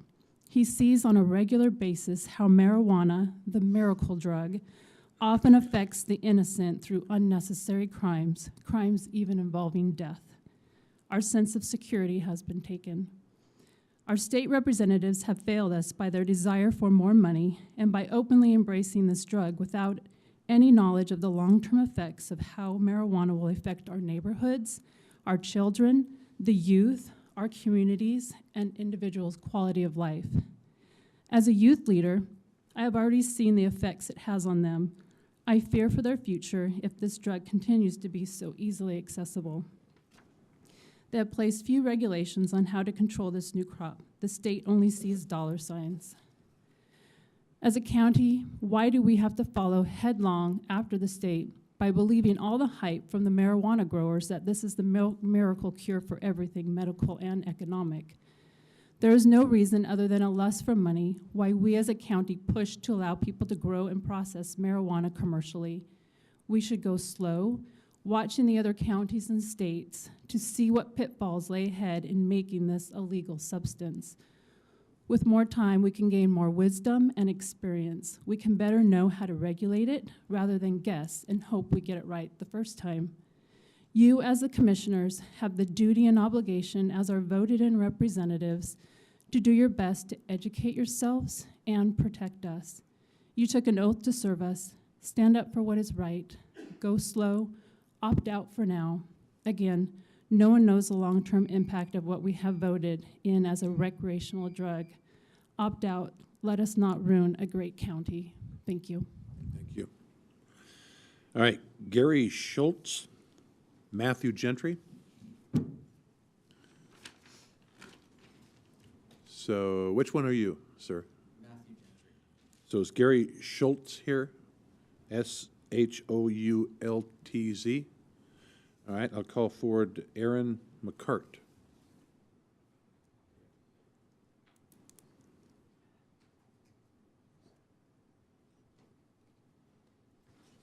Either one. Hi, my name's Matthew Gentry. I'm sorry, Matthew, let me interrupt because I don't have anybody on deck here. So, David Frosch, Mary Frosch, Robert Furman, and Bishop J. Thank you. My name is Matthew Gentry. I'm the co-founder of Jolly Greens. We have a location in an unincorporated area of 97045 on a 10-acre lot zoned FF10. We have plans to apply for a recreational permit should we receive it, and we plan to expand our operation and employ an additional 7 people at launch, with some of those being higher-level sales-based jobs coming on board at a later date. I think we have a huge opportunity in front of us right now as a county and as a state. if we endorse this industry through job creation, cash flow stimulation, and contrary to baseless fears, property values increasing through development and upgrades of existing lots. Been watching a operation upgrade a building near my house that was completely dilapidated, looked like it should have been knocked down, and they've turned it into a completely new building, and I've got to imagine they're renovating the inside, upgrading the facilities to the property. That's an increase, no matter how you look at it. Putting this to vote is just going to be nothing but a huge waste of time and resources, and is really a slap in the face to the process and the majority who have already spoken. We've spoke. This is what we want, and I hope that you guys can see this through.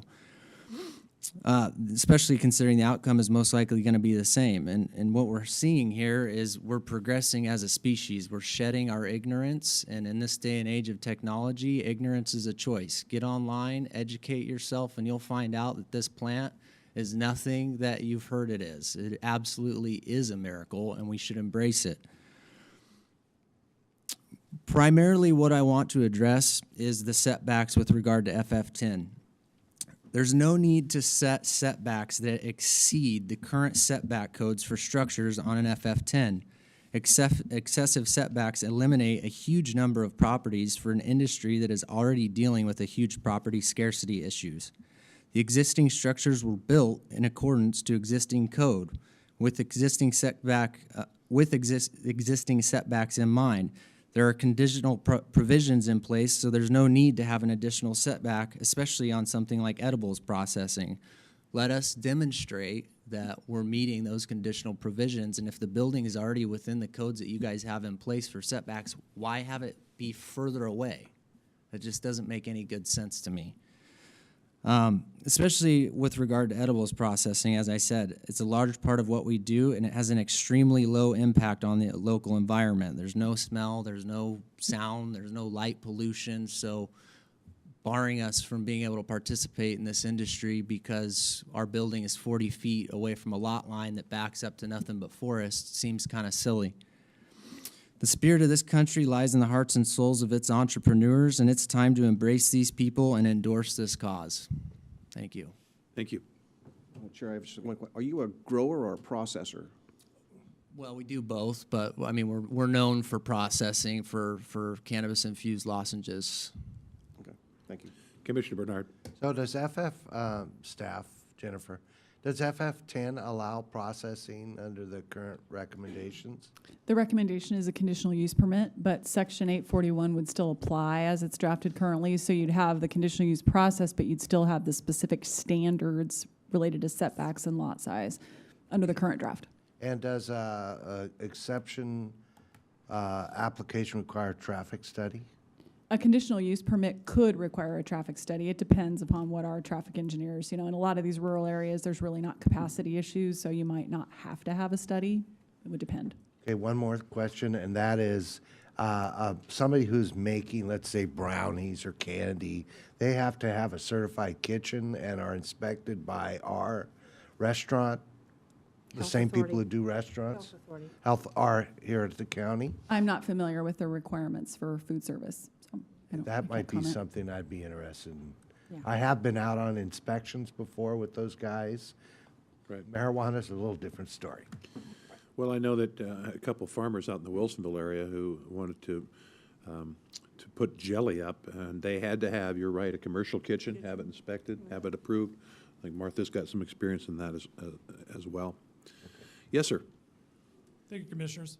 My name is Aaron McCart. I live in Beaver Creek, Oregon. My property is zoned ag forest. I agree with much of the testimony here today in regards to going slow, getting it right, and opting out of the current land use regulations.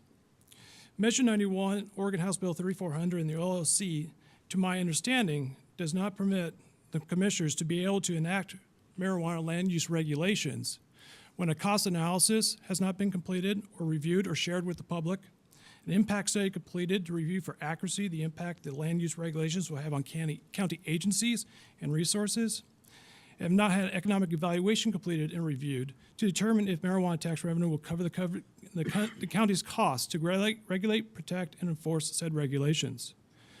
Measure 91, Oregon House Bill 3400, and the OLCC is did not permit the commissioners to enact a land use regulation that will potentially cause more harm than good to Clackamas County residents, and especially those living in ag forest, timber, and EFU lands. For example, there would be much greater risk on ag forest lands and timberlands for wildfires due to using highly flammable chemicals for marijuana production and processing. Violent crimes will increase, burglaries and assaults and trespassing, and I can say firsthand within my own property, I have seen that. Use of groundwater that is not permitted to grow will be used. Improper and out-of-code storage of hazardous chemicals will occur. Water and soil pollution will occur that may affect and kill wildlife, including state and federal protected species. Noise pollution due to industrial growth plants, but including the diesel trucks, the heavy equipment, the tractors, and all the other operations will cause that noise pollution.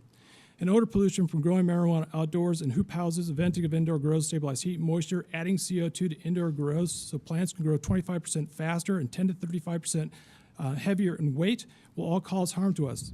And if there was to be a forest fire on one of these lands in ag forests or timber, the burning of the land and all the marijuana crops and all the processing facilities could cause grave danger to our residents. Finally, there may be unintended consequences. And those consequences could involve surge in citizen and neighborhood self-protection and commercial recreation of marijuana growers and vigilante justice. The federal government is on the side of the law-abiding citizens, but not on the side of the marijuana growers.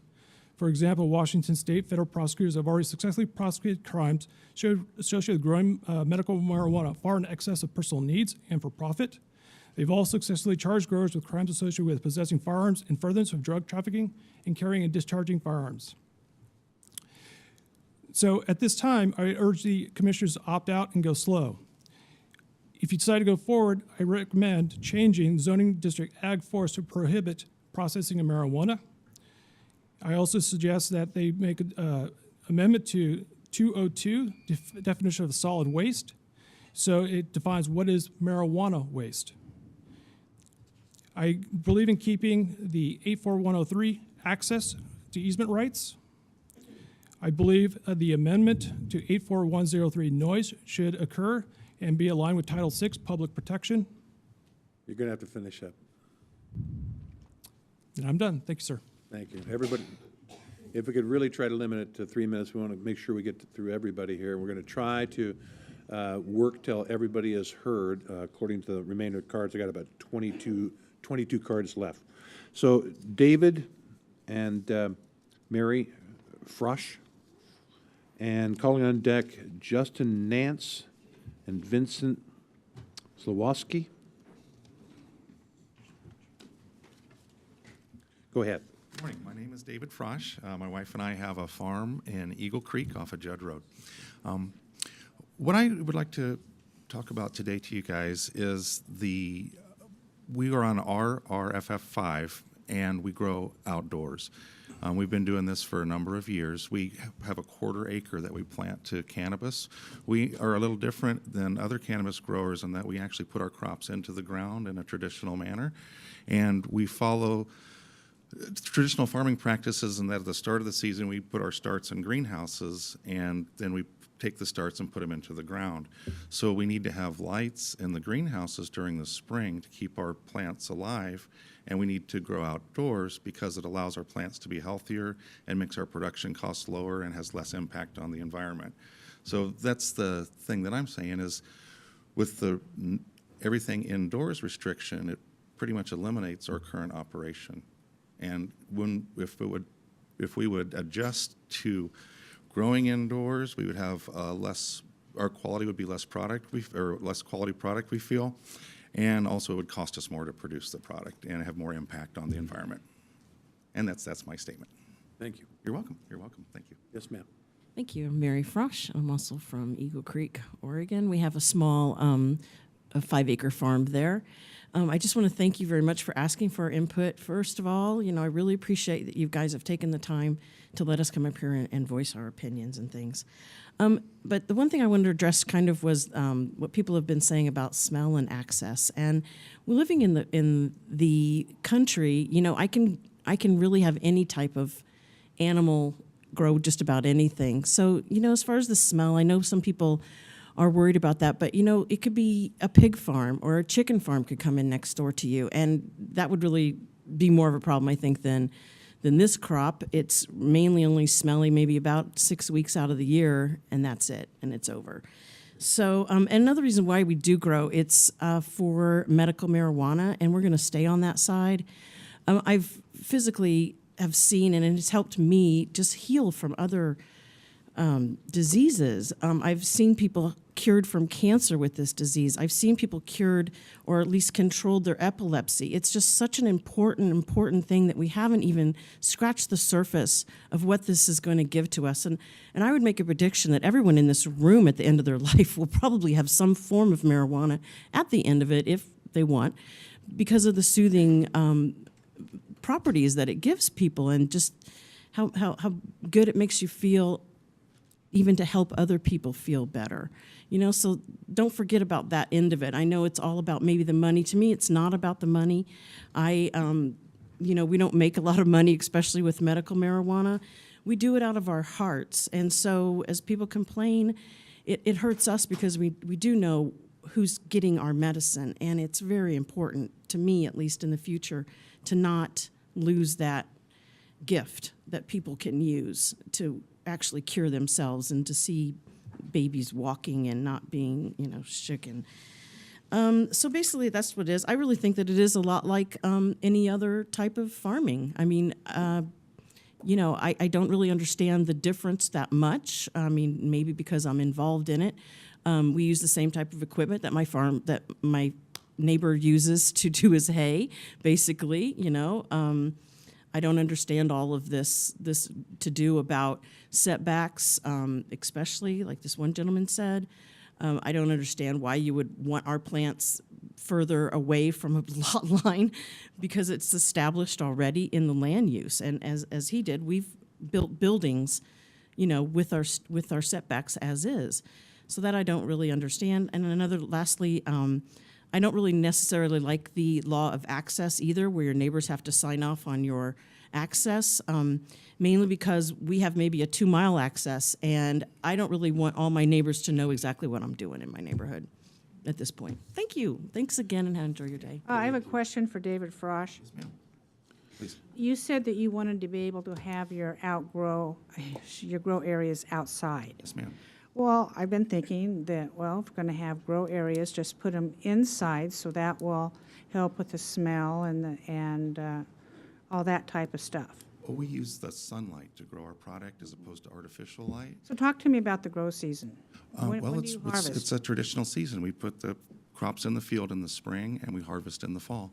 Okay, and if it rains on your crops in the fall? We lose our crops, and it's like any traditional farm. We're not allowed to buy. In Clackamas County, that would be a risk. It's a tremendous risk. And It's a tremendous unlike risk. our southern states where it probably doesn't rain as much in the fall, Yeah, so. every fall we sweat it out, but the conditions here are good for the crop, and our land is the right land. We have full exposure and good air, so we can do it, and other people can do it that way too, and it will really be it's a better product when you do it outdoors, and definitely less expensive. Sustainable. Yeah, it's sustainable. And It's a sustainable product.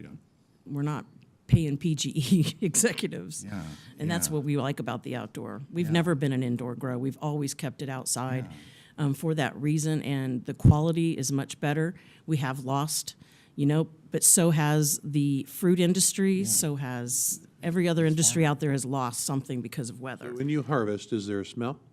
Well, yeah. Just there'll be smell like with orange plants or basil plants or anything like that. But when the plants come to maturity and the oil develops, there is a smell. We're a little different than the recreational crop. Our plants that we grow are the high CBD, low THC. So they don't smell as much as in a weird way, they don't have the THC crystals. They're heavy with the CBD, which is the two different components of the marijuana plant, or It's the one of medical two. end. Yeah, it's the medical side. You don't So get the high on it. particular strain that we grow doesn't have a tremendous odor, and with being low THC, you can't get high on it. So if someone would steal the entire crop, it doesn't have any value to the black market at all. Interesting. Yeah. Thank you very much. That's one of the reasons we do it, is because it's better that way. Yeah. Okay. Yeah, thank you guys for letting us have the input. Thank you very much. Robert Furman, Bishop J. On deck, Nathan Olson, Carol Hughes.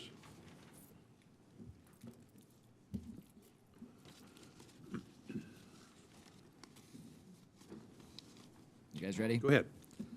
Okay, to start with, Tell us who you are.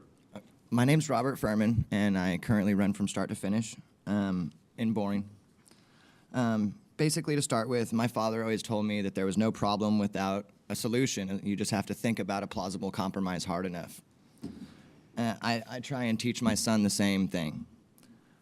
Basically, with that being said, the problem is that the county is trying to take the ability for the people to do what they wish with their property away, whether it be rented or owned. This is a form of economic discrimination that can have a direct effect on our children that plan on following in our footsteps as entrepreneurs in this business, and it directly conflicts with the restraint of trade practice. This takes the community out of the farm or the business at the local level and puts it in the hands of a select few with the out-of-state financial backing to comply with these regulations. This will ultimately drive both recreational and medical patients back to the black market for pricing and availability rather than limit recreational and let medical stay the same under the state jurisdiction, thus regulating both. So with that being said also, medical should not be classed with recreational regardless. There is a difference between those who need it to function on a daily basis and those who partake just for the pure enjoyment of it. Patients can't afford the $1,200 to $2,000 annually for even a small amount of medication monthly, due to the fact that a lot of them are on fixed income or they're retired veterans or anything along those lines. Another reason is they can't grow for themselves, whether it be for financial reasons, to power bills, nutrient costs, or physical disabilities. They can't even lift a bag of soil. Or they're in government housing, which also restricts them to the ability to grow for themselves. Let's face it also, we do deal with a lot of terminal patients, and the way that the laws are structured now, we are no longer allowed to replace our patients if, for instance, one of our patients that we've been taking care of long-term dies. That also restricts us in a way that would whittle us out. If we can't replace our patients, then eventually we're going to go out of business. People die. It's sad to say, but they do. So I think that the number of plants should stay the same under state regulations. It's been effective since 1998 also. Like I said, the medical should stay separate. The no outdoor manufacturing is blatantly biased also, like the people prior to me just said, that the electricity bill reasons.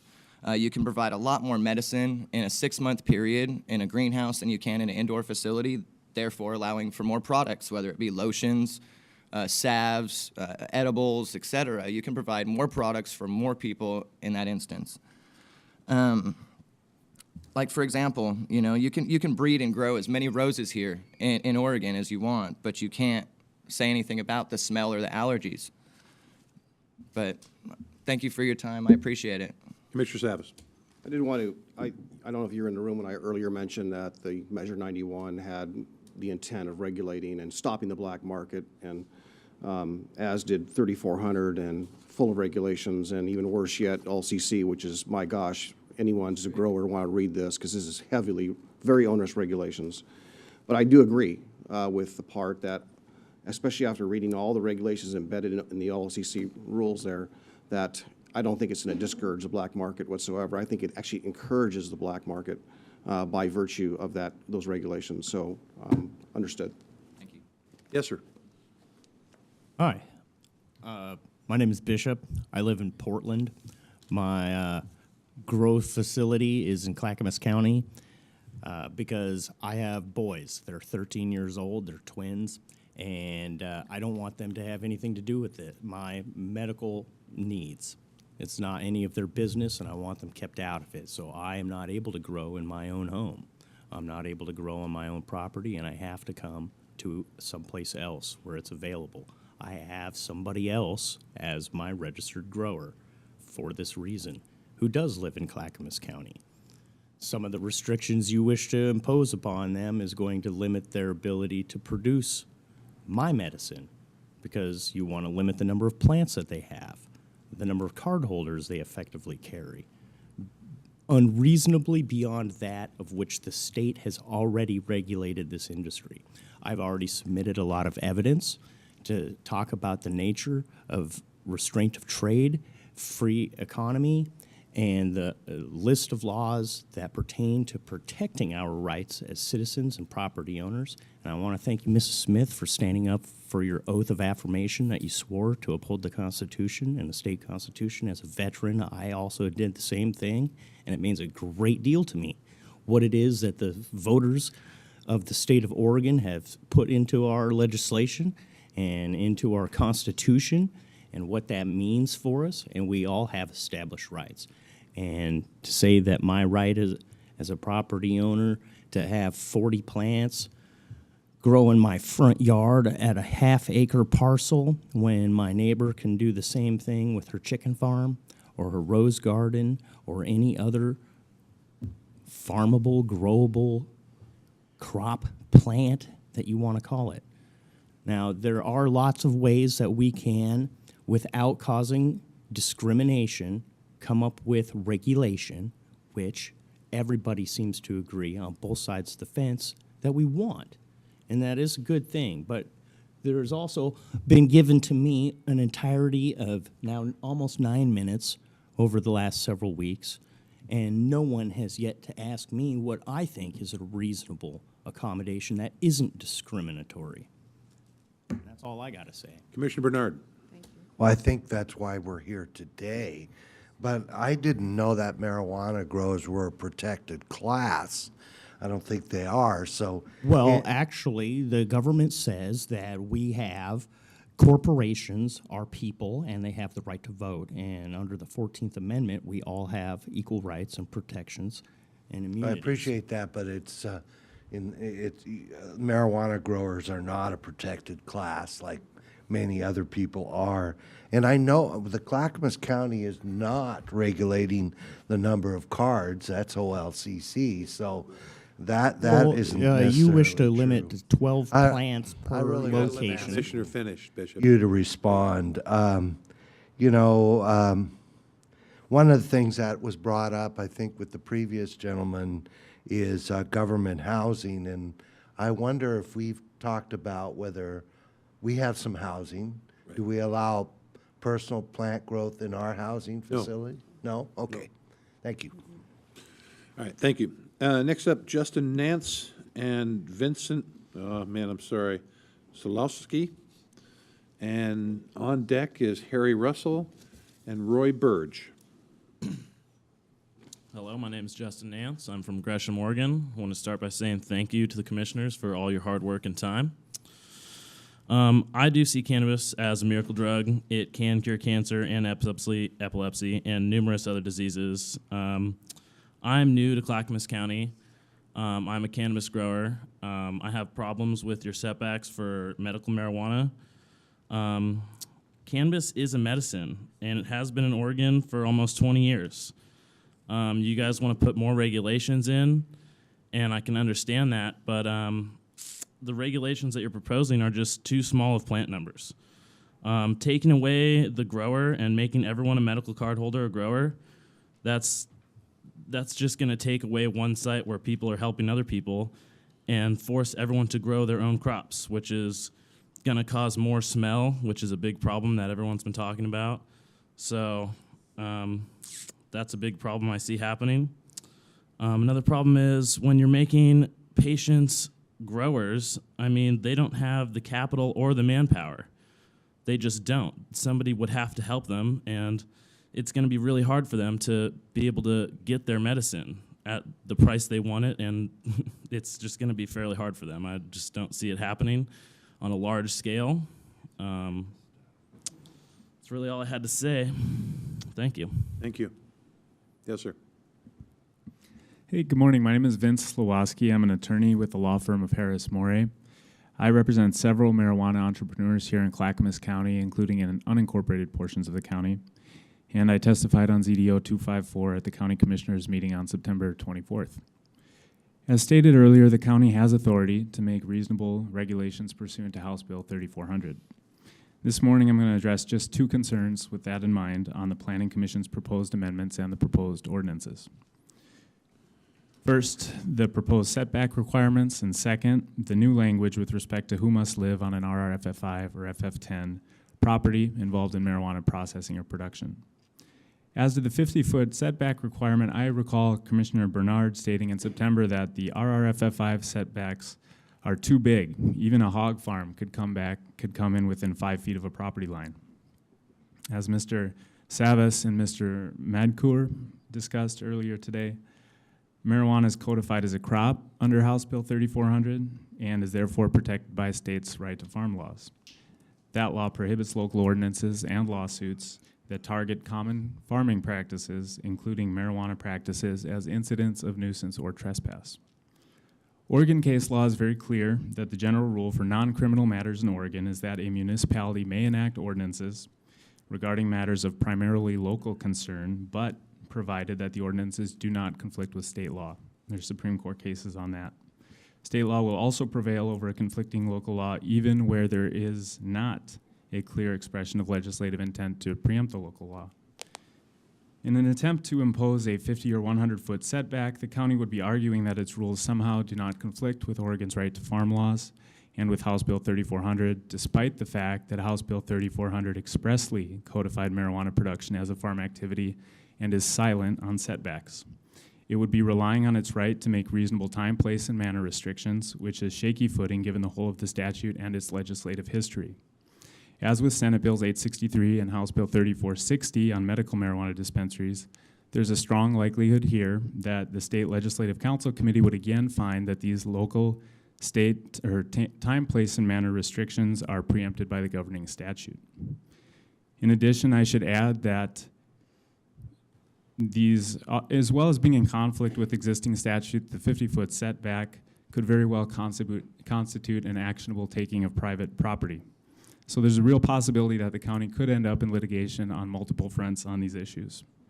And finally, if the county were to stick to the commission's recommended language despite the possible legal consequences, the commission's manner of production standards as a defined term needs to be defined because there's nothing giving us guidance at present. That would involve probably even more rulemaking.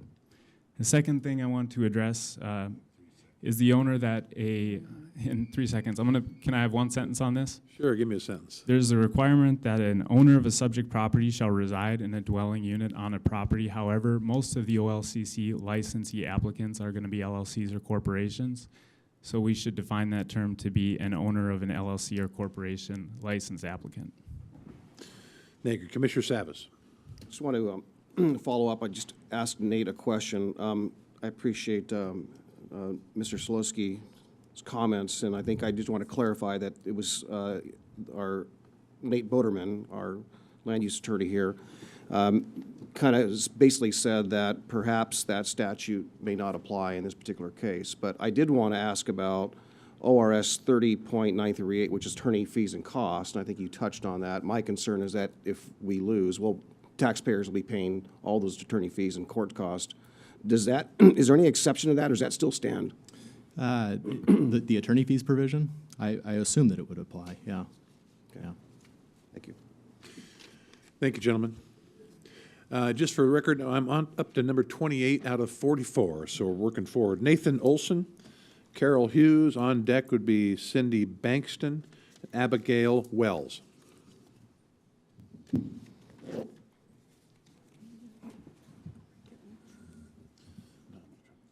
Good morning to the board. My name is Nathan Olson of Sixth Generation Properties. I'm a local, I live over east of Oregon City on Redland Road. I'm a local investor, developer, and homeowner in rural Clackamas County. I'd like to recommend 3 changes to RFF5 and FF10 ZDO amendments. First, allow private wells to fulfill the water requirement since production of cannabis is already limited to 5,000 square feet of grow area. Second, do not require additional setback requirements for indoor production and processing operations. Properly set up indoor grow operation with carbon filters is virtually undetectable from outside the building. Greenhouses may need to be excluded. Third, access. Increased traffic is primarily a concern only 3 times a year during harvest season for indoor grow operations. Please remove this requirement. However, if this requirement must be kept, then newly partitioned properties created with access easements that specifically allow for cannabis-related activity should fulfill the access requirement. Buyers would have purchased the newly created lot with full knowledge such an easement was in place prior to purchase. Why do I propose these changes? The existing amendments strike a good balance in general.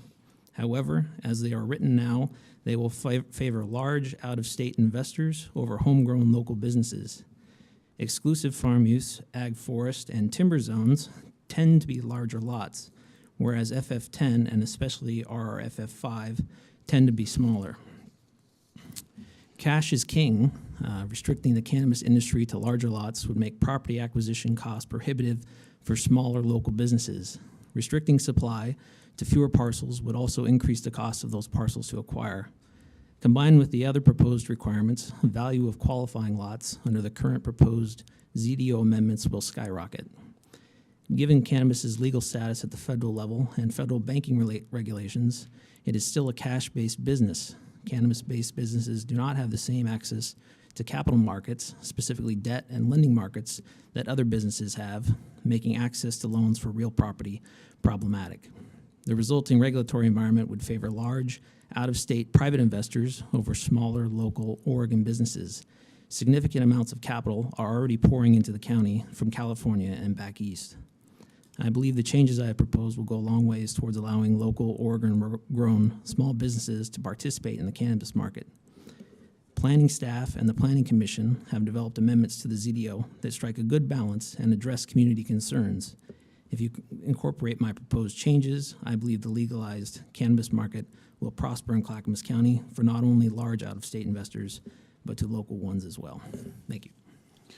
Just for the record, as far as the use of a private well, that's regulated by the Oregon Water Resources Division and not by us. Okay. Commissioner Savas. Just real quick, were you advocating or wanting to do indoor or outdoor? Well, as the ZDO amendment stands, I believe it's all indoor for RFF5 and FF10. I would just want to just state that indoor grows can have multiple grow seasons, so it wouldn't be just limited, the access issue. So the traffic on indoor operations is far greater than outdoor from what we've seen. Well, I believe it's typically 3 times a year is harvest for indoor grow operations, if I'm not mistaken. Thank you. Ms. Hughes? Hello, I'm Carol Hughes, and I live in Welches in Hoodland Residential Zoning District.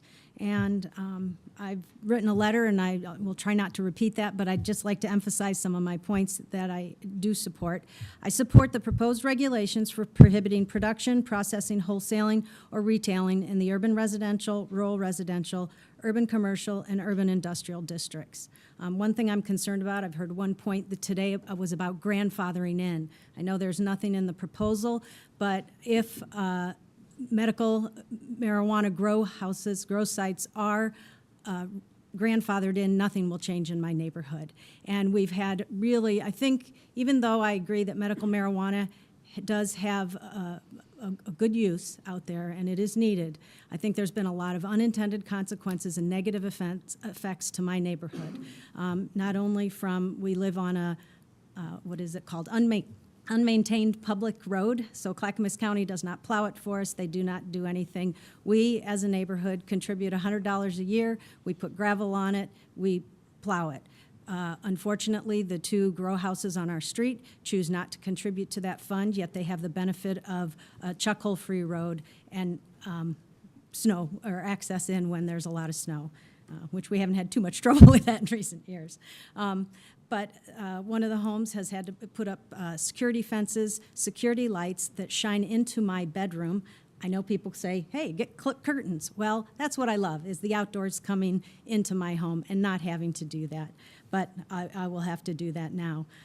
Talk about smell. Not only the growing of marijuana, but our neighbor must be burning waste or something. I actually went over and said, are you cooking meth? Because it was such an, I've had to close my windows at night when he is burning, and it happens to be 2 a.m., so of course I think gets me on alert that there's something illegal going on. And I'm not the only one. We had our neighborhood road meeting, and other neighbors this summer had to close their windows because of the burning, acrid scent coming from this property owner. So again, not only is that disturbing and affects my quality of life, it could be affecting my health. I have no idea what was going on there. Did call the local fire department. They've talked to the landowner, or homeowner, but you know, it's not affecting any change now because nobody wants to really make them follow any of the rules because there aren't rules right now. Two other things, not that I support or oppose the setbacks, but the 100, 200 feet is not effective. I live over 300 feet from the indoor grow, and we smell it all summer long. With the rains and the winds now, it isn't as bad. One other concern, the terminology of card holder. Under the medical marijuana law, the card holders, there's patients, primary caregiver, and grower. And the way it's used, I just want to make sure that it's really clear because I always worry about abuse when people try to challenge things. Thank you. Thank you. We are well aware that a lot of the problems experienced out there are by bad actors, people that are making the legitimate growing of medical marijuana look bad. And, you know, in our provisions, we have, I believe, Nate, a provision for the proper disposition of waste, and one of them is not burning. Is that correct? I don't think that we regulate burning specifically. We talk about locked receptacles, which is a carryover from the OLCC administrative rules. We don't do anything above and beyond what OLCC's already. So did they say that it has to be properly disposed of, and how is properly? Well, I'll let you look that up later, but that's a big question to me. I thought that in the new regulations, it would keep people from burning the waste, the leftover, the stalks, the twigs, the whatever. And if it's not in there, we're going to work on that. Commissioner Bernard. Yeah, so Jennifer, I had another question. As far as grandfathering, for example, we don't know if her neighbors were permitted at all. If they're not permitted and they haven't received a license from OLCC to grow medical marijuana, they're not grandfathered. Well, so the first question would be whether there were any permitting, whether whatever they're doing is currently permitted under the zoning ordinance, you know, as it stands now or as it stood when they started. And that's going to be based on whatever their zoning is and exactly what it is they're doing. So that's very case specific. So that's the first question. Then I think, you know, yes, there's this question about whether they were registered by the state, and I'm not sure. If somebody was legal under the zoning ordinance and didn't get registered with the state, whether there'd be any chance they could demonstrate their nonconforming use anyway, that may be an open question. Yeah, just guessing. So again, Jennifer's correct. This is case by case, but I think it would be a less compelling case that they would be, especially given how we've defined the use in our zoning ordinance. But again, you know, it's a separate independent regulation from what's required at the state. You'd like to think that what's going on out there is regulated by the state, but we know that that's not always the case. All right, next up, Harry Russell, Roy Burge. On deck, Leslie Rivera and Stephanie Davidson. So you are Harry Russell or Roy? You're Roy? Okay, is Harry Russell here? Harry Russell? All right, I'll call up Cindy Bankston.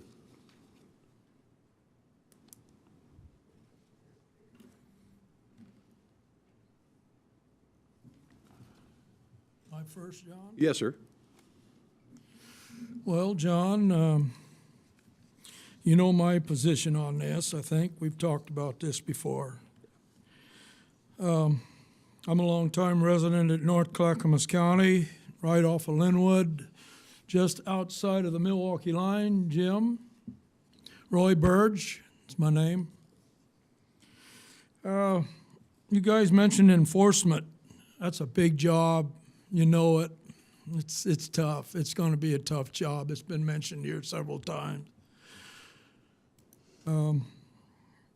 Black market, it's going to flourish. I've had some legislative guys, I won't mention any names, it's mentioned to me, well, there won't be any black market if we legalize marijuana.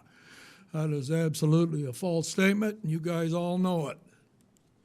I don't know where he's coming from. When I was fighting this last year, it came out several times as a fact that it's going to be more accessible to kids and it's going to affect driving. And that's an absolute positive statement. And the Oregonian admitted that in an article when I tried to put one in the Oregonian. I had to put it in the living section, couldn't get it in the editorial section. How about that? How fair is that, huh? My wife's been with me for 51 years. I've got marijuana in my neighborhood. I've got there because of the medical marijuana. People that are sick that's been using it. I'm not trying to break medical marijuana. The part I don't like is this recreational legalization, okay? My wife's been in a Rose Society for many years. I don't think it's right that she should be able to work in our yards and work on our roads and have to smell that stuff. So what I'm saying to you is we can't have it too close in residential areas, unincorporated or otherwise, okay? Again, I don't understand the recreational legal stuff. It's just was the worst thing I could ever be asked to vote on, okay? That's where I'm at on that. The election last year was unfair. You guys all know that big money put it in here in this state. This is my state. I served in the military for this state, by this state. I didn't want that in my state, and I think I have a right to not want it in my state, okay? It was an unfair election. Nobody on TV was saying no. I happened to manage to get on TV through the Portland State Open Forum. It was the only time anybody ever was able to put it on the air and no. It was always yes, big money. And don't forget, 63,000 Clackamas voters voted no. 66,000 voted yes. We don't have to do what Multnoma's doing. We don't have to do what Multnomah County's doing.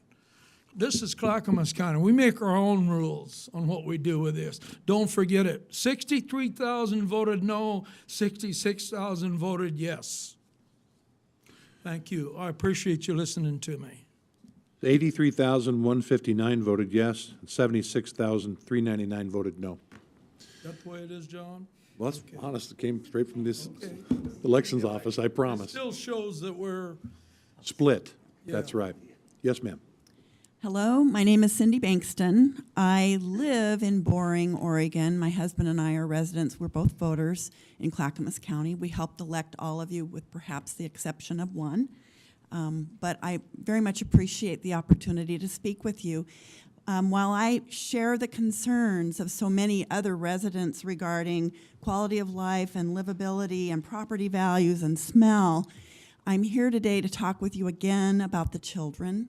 I've had the opportunity to talk with you before. I worked for a nonprofit organization for over 20 years. It's been my life work to support child well-being and family stability. And I'm here to talk with you about the impact on our young people. One of the things that we do know, research consistently shows that increased access and visibility leads to increased underage use. At the nonprofit where I'm working, we provide prevention programs in Clackamas County schools, and for the past year, we've been providing treatment programs, drug and alcohol treatment programs in schools. We are seeing children as young as 11. We have one young man who is 16 years old who started using marijuana at age 9. Access, what was his source? His mother's marijuana pipe. And while I appreciate the buffer zones for schools, our children are living in every community where you're considering land use regulations. They see the production, the processing, the retailing, et cetera.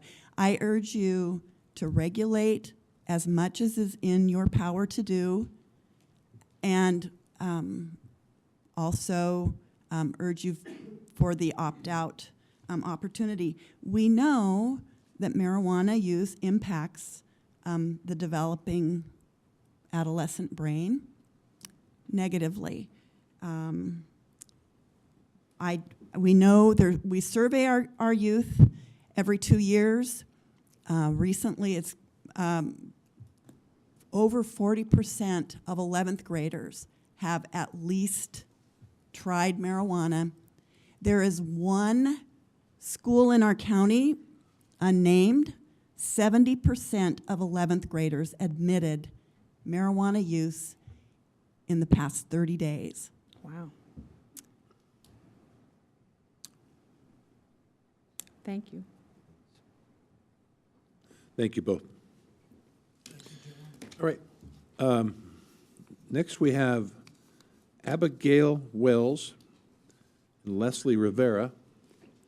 And I'll call to the deck Sarah Poole, Kimberly Nen.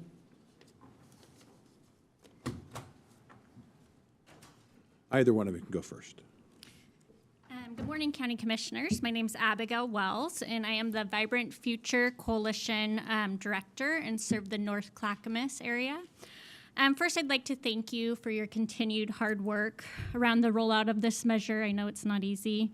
I'm here today to be the voice for many of our coalition members and many of those who cannot be here, including school staff, Madres de Corazon, which is a Latino Women Mothers of the Heart, Unity Club and our youth coalition, and the treatment and recovery community, as well as many other sectors that are concerned mostly about youth, not as much legitimate medical and 21 and over legal use, but really our youth and keeping them safe. I just came back actually this week from a national prevention conference in Seattle, and got to speak with and listen to presentations from Colorado and Washington state and county officials who are just beginning to see some of the consequences of their laws and regulations, and all showed a great desire to be able to rewind and start over and really start out with stronger and more specific regulations without the loopholes that are currently there.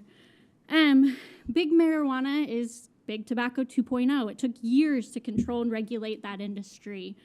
Today, according to our Oregon 2013-14 Student Wellness Survey, only 10% of 11th graders have smoked a cigarette in the past 30 days, where almost 20% have used marijuana in the past 30 days. And the cigarettes and tobacco is in large part due to prevention and legislation. So while the perception of harm is continuing to go down, use is continuing to rise amongst our youth for marijuana. Our youth, our children, our babies, they're the guinea pigs for these laws. So I wouldn't like us to wait like we did with tobacco to see the future consequences, but instead use this as an opportunity to be proactive and start out strong. So I'd like you to consider incorporating regulations that protect your youth, promote health, and promote safety, such as more specific regulations for security, things such as waste, allowing it not just in secured and locked places, but also limited access locations and tracked, because youth will find a way to get to that waste product. Keeping the original 2,000 feet from schools, not getting rid of the distance from daycare facilities and preschools, prohibiting the delivery of marijuana, requiring lock boxes for purchase at the point of retail sale, as well as educational literature for the effects of underage youth and the effects on pregnant and breastfeeding women, and information and resources for addiction and recovery. The last thing I'd like to say is also for long-term investments, implementing campaigns such as Good to Know campaign from Colorado and Protect Next, What's Next, and giving county funding ultimately to prevention, education, enforcement. At Rex Putnam, which I know is close to some of your hearts, we do a lot of work. And even though the perception of harm is going down with 30-day use, in the past 2 years since all these programs have been there, the use has actually gone down by almost 10% in the past 2 years. Thank you. Abigail, on that note, we are the county health authority and the county mental health authority as well. One of the things I've been trying to advocate with the AOC, the Association of Oregon Counties, is that lockbox, for one thing. We here at the county hand those out occasionally, simply to try to dissuade, not prevent necessarily, but youth from getting a hold of the product. It's a certain thing that if you had it locked in a lockbox and the lockbox disappeared, it's your children. If it's been tampered with and opened, it's your children. But at least it provides that first prevention to keep people from getting their hands on it. So We will take that up as the health authority and probably some other measures. I too believe that there should be some education in these facilities that retail this about the perils of what they're about to buy. Thank you. Yes, ma'am. My name is Leslie Rivera, and I live in Milwaukee. Me and a few friends came up with a letter to... Can you move the microphone a little closer to yourself, please? Me and my friends compiled a letter of considerations in making our final choices.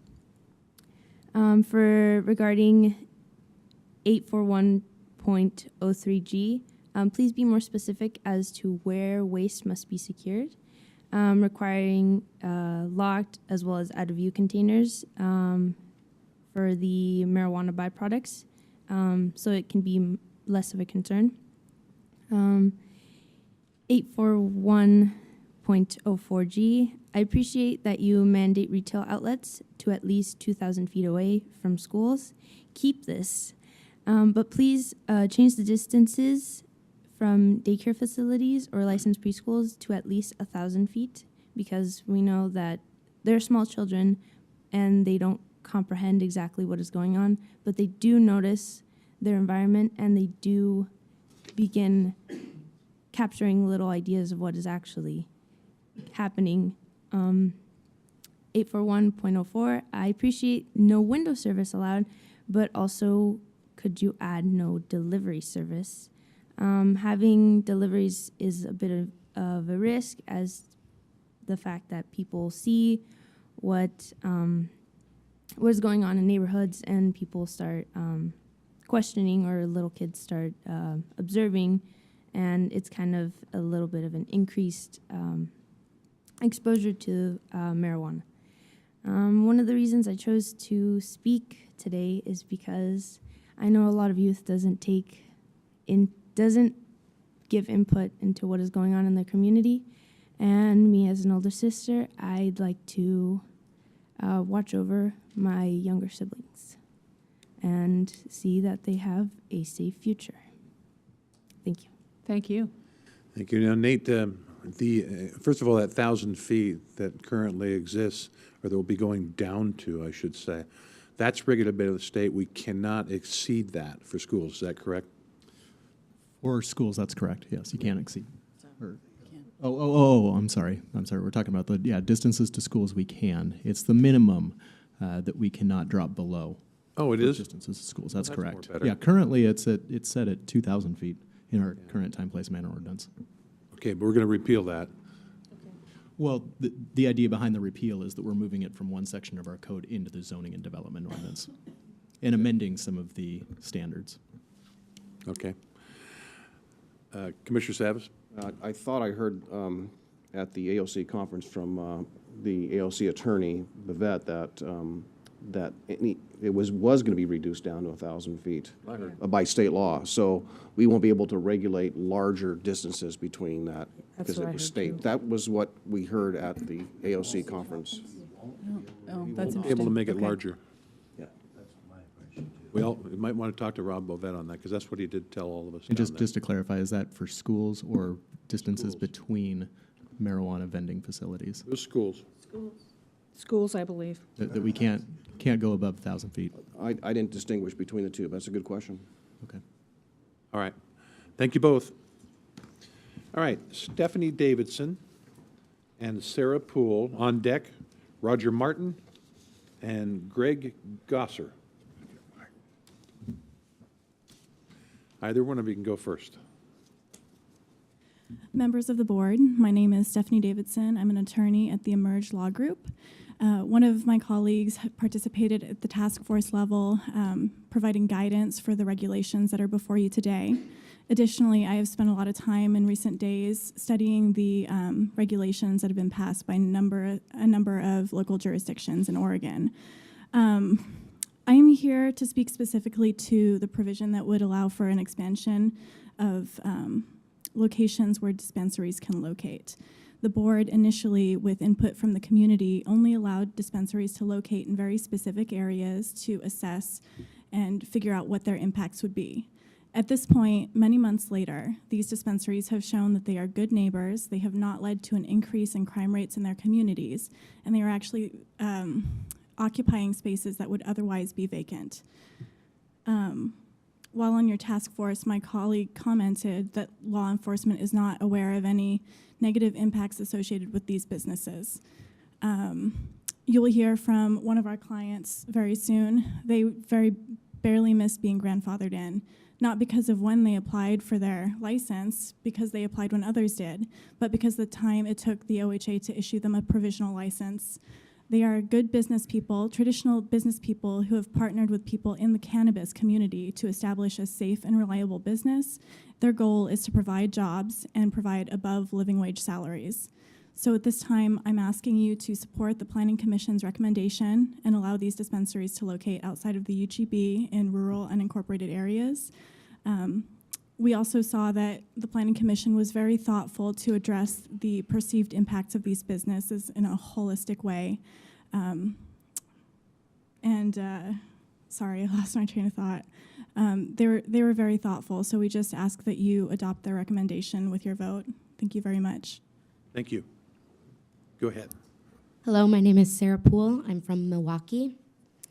I am the person responsible for the facility at the Woodby Dispensary in Rhododendron. Last December, we were approved our provisional license by Oregon State. We were required to go through a very long vetting process, which included extensive background checks and also an extensive security plan for our site. However, after having our construction permits withheld by the county, we were unable to proceed with final licensing. Early this year, we discovered we would be unable to open due to your vote. Because of this, we have missed the opportunity to open and operate. We are not grandfathered in like other dispensaries in Clackamas County. During this time, the dispensary program has proven itself to be safe and even beneficial to the surrounding communities, and no crimes have been reported in Clackamas County. For the last year, I have been working as a district manager for a large Portland-based cannabis retail company, and I've been running their retail operations. I've witnessed firsthand no negative impact on the surrounding neighborhoods. We're just like any other store. As a PRF in Rhododendron, I know what it takes and how to run a clean, safe, friendly, and well-staffed store. We will be an integral part of our small community, and we will help to bring economic progress to our town. It will be no different than the services other dispensaries inside the UCB are bringing to Clackamas as we speak. Clackamas County voted to approve marijuana by a majority, and we simply ask that you honor the will of the people. This proposal is a good middle ground compromise as it allows for a small number of dispensaries to open in a large geographic area. It allows Clackamas residents who voted to allow marijuana access and addresses the needs and wants of the majority of the people living here. Thank you for your time. Thank you. Thank you both. Kimberly Nen, is Robert Martin here? Robert Martin? Then how about Greg Gosser? All right. How about Bob Smets? Bob Smets? All right. We're trying to get somebody to join you here, Kimberly. I think I'm it. Justin Page. Justin Page, there you go. And so Jeremy Plum's on deck, as well as Doug Woods. And heck, we might as well put the last one in there. I can't read that. D. Couch? I think it looks like that. All right, go ahead. Me? I wish to voice my concerns in regard to the proposed zoning ordinance. Please. Kimberly Nan. Thank you. And Eagle Creek. All right. My concerns are about the legalization of recreational marijuana use. And I stress the word recreational for purposes of this testimony because, in my opinion, marijuana is not just any agricultural product. It is not grown for nutritional value to feed the masses. It is not grown for its horticultural value that's valued by florists and landscapers for its beauty and its fragrance. It is a drug, and therefore the medicinal use of which land uses have already been established, I believe should be treated separately from recreational use. You've now received the recommendations from the Clackamas County Planning Commission, and at their own admission during the November 2nd, 2015 planning session, there remain a lot of unanswered questions and concerns. I attest the county should not make any land use decisions without knowing the full impact of what those proposals would render. Please consider, to my understanding, there appears to be no limit to the number of licenses permitted by the state. How can we make any decisions without knowing that quantifiable piece of information? Public safety, again, marijuana is a drug sought after for its high dollar value. This puts property owners at risk for increased crime, burglary, and property damage. Unincorporated Clackamas County does not have sufficient law enforcement for this increased crime rate, and nor should the taxpayers afford it. Devaluation of property. For most residents, their property is their most valuable asset. Most people do not want to live and or raise a family in an area with high security fencing, cameras, pit bulls, and higher crime unless they themselves intend to grow marijuana.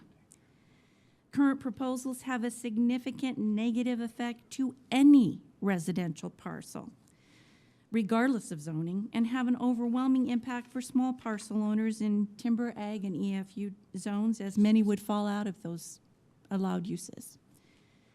Strain on resources, water. The majority of residential properties in unincorporated Clackamas County are on private wells, many of which share a common non-renewable water table. Many raw land parcels, especially in timber zones, are currently non-irrigated. The proposed land use change would have these parcel owners drilling wells, and the increased demand, because marijuana requires a lot of water use. The increased demand could cause existing property owners to lose their only water source, rendering their own property useless. Power. Local power companies have already stated that many areas within the state are not equipped to handle the increased load on the power grid, and power outages are costly. I better sum up. In summation, the residents of unincorporated Clackamas County live there for a reason. Most were well informed of the land uses at the time they purchased their property. Any change to those land uses, I believe, should only be at the express permission of the current property owners. Please do not endanger the safety, resources, or finances of the residents of unincorporated Clackamas County needlessly over a non-essential recreational commodity. Thank you for your time. Thank you. Yes, sir. Good afternoon. My name is Justin Page. I live in Portland, Oregon. I'm part of a 5-person team. The rest of our crew lives in Clackamas County. Our company has little less than 2 acres in RRFF5 zoned unincorporated Clackamas with a desire to apply for the cannabis producer license for our indoor facility in January. We've been dutifully working on the requirements of OLCC from water rights to comprehensive security systems, but I continue to be confounded by the acreage requirements for indoor facilities, the minimum distance requirements from property borders, and on-site residency requirements put forth in the latest draft by Clackamas County. I appreciate the necessity of balancing the needs of several different groups of people when it comes to deciding the zoning parameters of recreational marijuana operations, but I simply do not see how a minimum acreage requirement and facility proximity from property border is more environmentally sound or adds to anyone's health, safety, or comfort. If the buildings are up to their appropriate codes and the OLCC requirements have been met, I just do not understand how these additional rules help. I respectfully assert that if the Clackamas County zoning authorities have specific harms they're trying to avoid with these guidelines, perhaps there's a more direct route. If the concerns are about smell, utilizing current technology like a commercial deodorizer similar to what might be required for other businesses that produce possible smells as a byproduct would be a valid solution. Eliminating odor before it hits the outdoor environment would ensure that all surrounding neighbors would not be impacted by the normal course of business of the licensee. If security is the underlying issue and the board feels the OLCC regulations are not sufficient, I would propose mandating an on-site security officer as a more pragmatic solution rather than mandating an owner and his family live on-site. I did not see any specific positive outcomes that arise from cannabis production facilities being required to be owner-occupied. Doctors do not live in hospitals, brewers do not live in breweries, and food processors do not live in their factories. I believe that if a security situation did arise on site, having a trained security officer there to deal with the threat would be a better option rather than an owner and their family with possibly young children. In summary, I propose these 3 amendments to the Clackamas zoning guidelines be presented. Reduce the 2-acre minimum to 1-acre minimum for RRFF5. Remove the 50-foot mandatory minimum distances required from facility property borders. If facility is less than 50 feet, property equipment would be required to ensure no smell could be detected by neighbors. Number 3, if owners do not wish to live on site, additional options would be available instead of, such as including 24-hour security. With all the requirements OLCC is imposing, my earnest producers are learning how to be quick problem solvers in many fields to meet the needs of the license. As a community, I know we can be dynamic and responsive to both the needs of our citizens and new business owners looking to build here. Thank you very much for your time. You jammed a lot in that short time. Congratulations.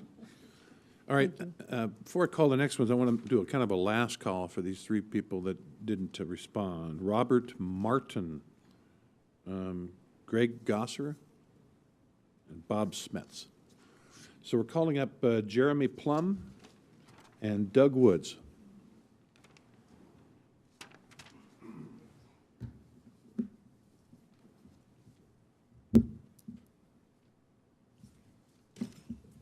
Good afternoon, Commissioners. It's wonderful to be here with you today. I really appreciate the amount of intensity that comes as we face great change and what it takes to be able to bring incredible resources to bear on this situation. Pull your microphone Oh, closer. good. I see you deliberating in a fashion that is truly honorable, and I'm just grateful for all of the enlightened leadership in Oregon.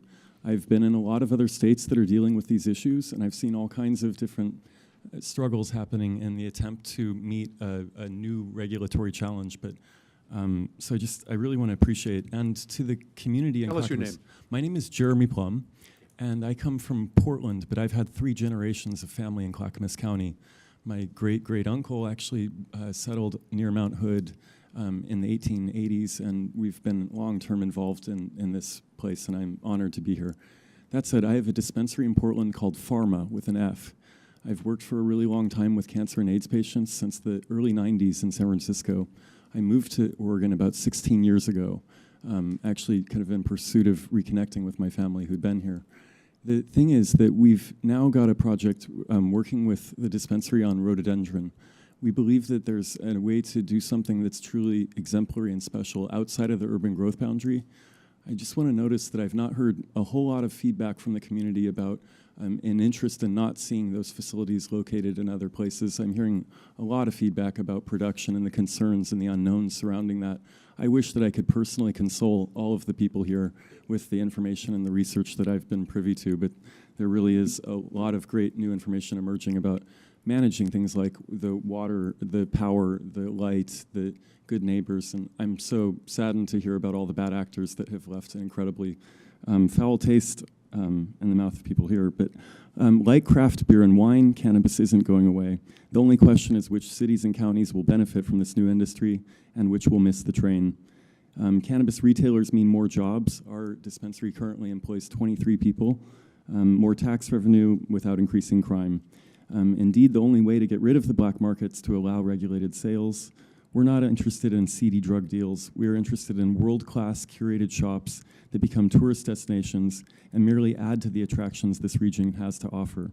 Pharma is a case in point. I've just got back from Israel, working with the most advanced therapeutic cannabis research community in the world. I was in Washington, D.C. earlier this year, and we were part of the very first lobbying effort on behalf of the cannabis industry to go towards best practices. And we've been really involved in having, for example, the governor's office serving on the RAC and having a lot of other entities that are associated with state regulators come in and have called us a model shop. But this is an important point. Most people don't understand that no dispensaries can remain in business serving in the OMMP market. It is the case that dispensaries will have to serve to the recreational market to survive. That's absolutely the case. Thank you for your time. Thank you. Yes, sir. See if I can get this right. All right. My name is Doug Woods. I live with my wife Diane at 14285 South Union Hall Road in Malino. We're zoned EFU, and our comments are directed toward land use planning relative to that and recreational marijuana in particular. Much testimony, both written and oral, has been introduced regarding this issue. Concerns over setbacks, security, enforcement, noise, odor, and many others have been identified. For a layperson, the task of identifying and understanding all of the available information is nearly impossible. The packet for this meeting alone has 852 pages.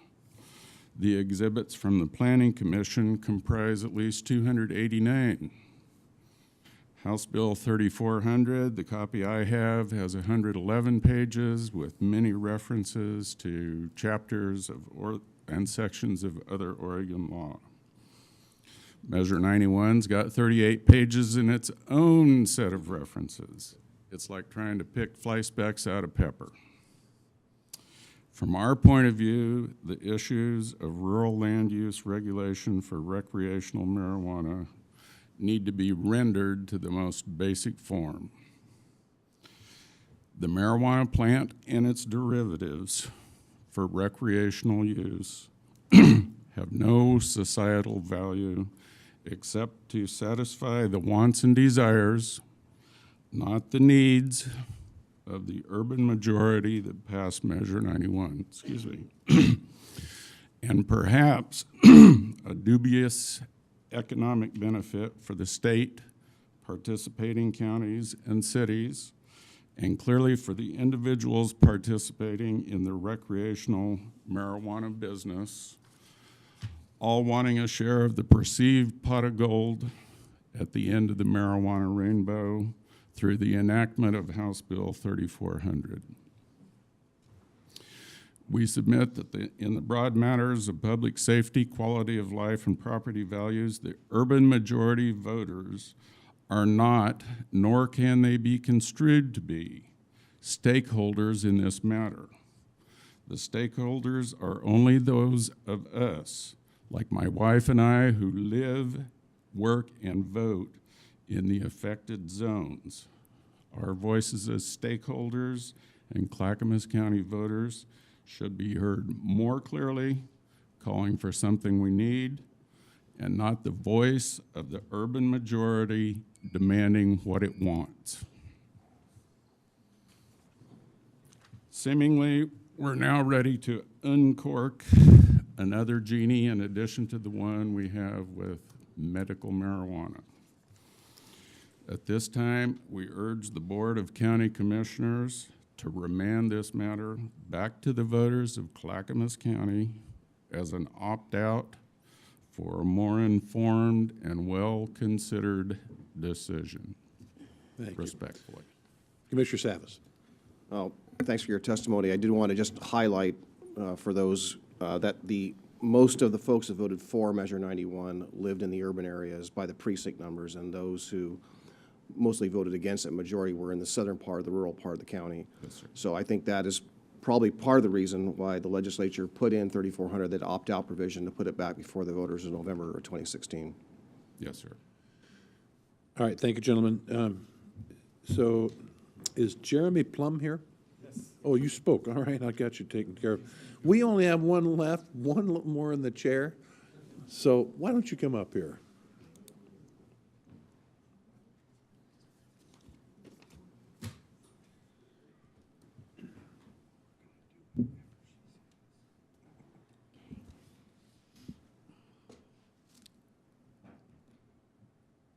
I would like to speak about Tell my us your name. feelings. Tell us your name, please.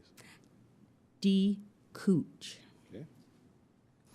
I've been sitting in this meeting for the last hour plus, and here are some thoughts that have come in mind.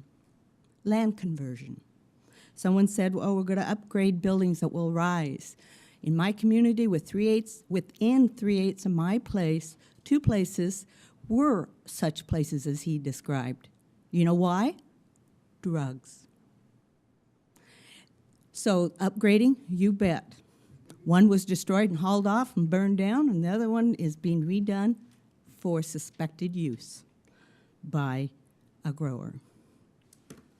Also, if a zoning is to address inappropriate and incompatible uses and try to keep such uses apart, and compatible, then why are we allowing industry to go into our exclusive farm uses and timber?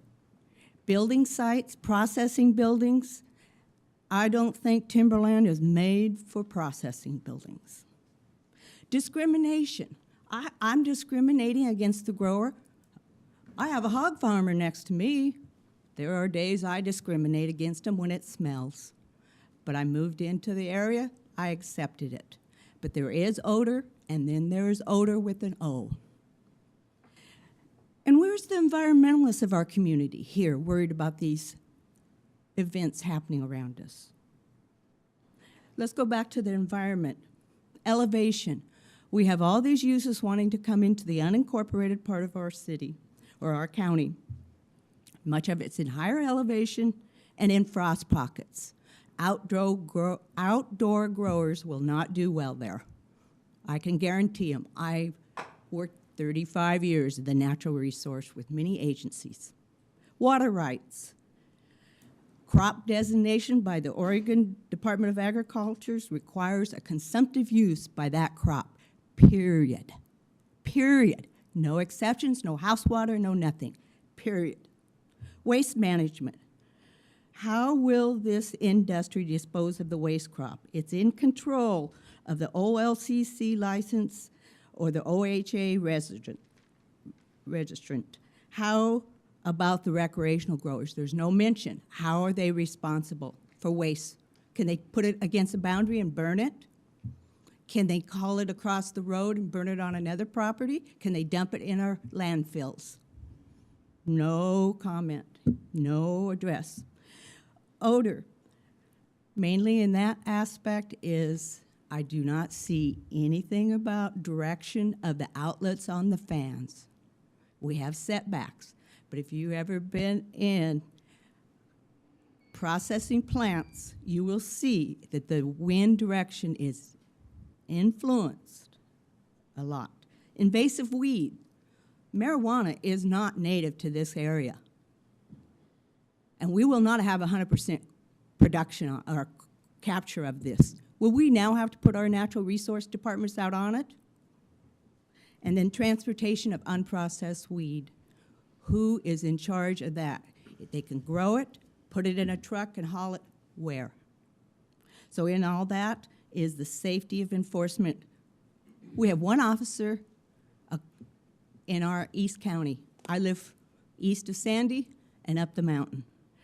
Regulatory numbers of our county. Got to finish up, in fairness. So I asked for reasonable ordinances, and unfortunately it appears to be a cobbled together work by many committees. I honor your work. I honor the time that people put into it. But it is so cobbled up, I would not want to be in charge of it. Thank you. Thank you, Ms. Couch. Commissioner Smith. You asked why is this allowed in ag and forest land? It's allowed because the legislature passed House Bill 3400 and said it was. Yeah. That's the simple answer. We can't take that back. If we could take that back, it would look a lot different maybe. I don't know. And my question back is, where was the Association of Counties pushing back on the state? well, we were very well organized, and we have hired, the Association of Counties has hired an attorney just to deal with this issue, and he is excellent. And we had meetings, and we told him to go to the legislature and say, we don't want this, and explain why, and we lost on every single front. We were very much involved in trying to get the legislature to listen to us. We lobbied as hard as we could. Many of us went down to Salem and testified during the hearings, just like you are testifying to us today. I wish our media was here to give you guys some presence in our publications and television and what we're trying to do and how people are feeling. There is a great absence. Commissioner Schrader. Yeah, I just wanted to make a comment about the Association of Oregon Counties. We're all very involved with them, and the whole association was down there against this measure. And there's not a county in this state in one way or another that is grappling with it. It's interesting, we just got back from the Association of Oregon Counties conference, and it's fascinating talking to our colleagues to see some who are saying, definitely opt out, but other areas where you would almost expect that also saying, well, the voters have spoken. So this is the kind of issue that confronts us right now.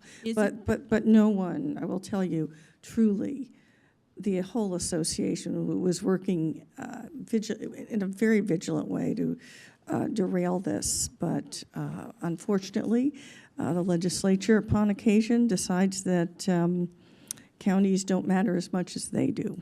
And that's the best I can say about the legislature at this point.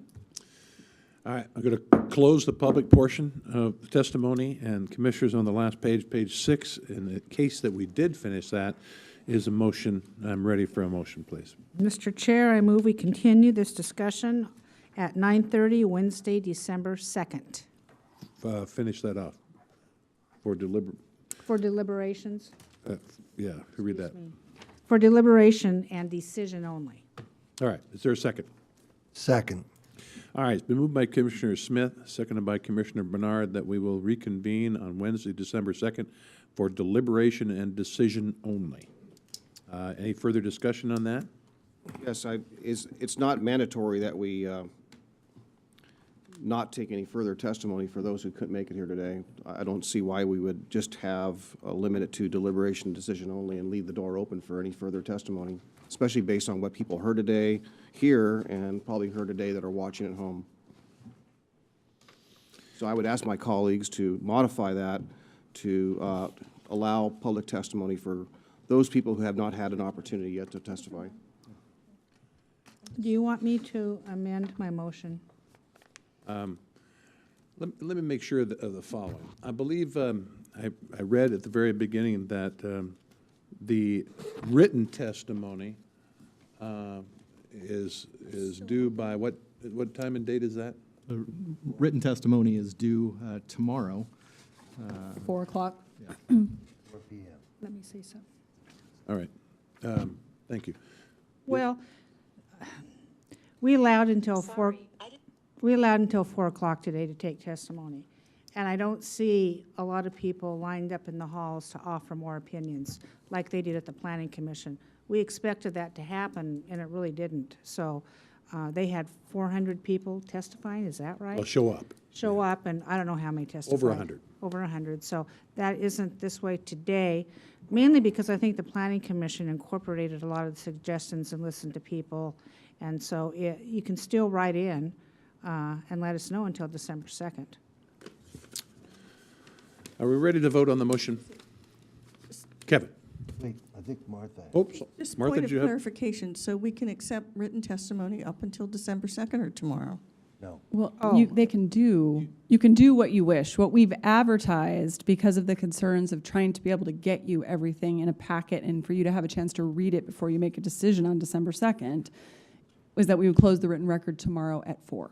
Okay, that's what I wanted. Keeping in mind that, our staff, remember this is a short week, and our staff needs to digest that testimony, the oral today and the written, and be able to come back with us with any proposed changes, clarifications, et cetera. So that's why it's a tight timetable. Commissioner Savas. So, first I want to just point out, this is a holiday week, so some people took the whole week off and are out of town. So question to staff, based on what you heard today, are you actually going to entertain making any changes? Because that's really up to us to direct you to make changes, correct?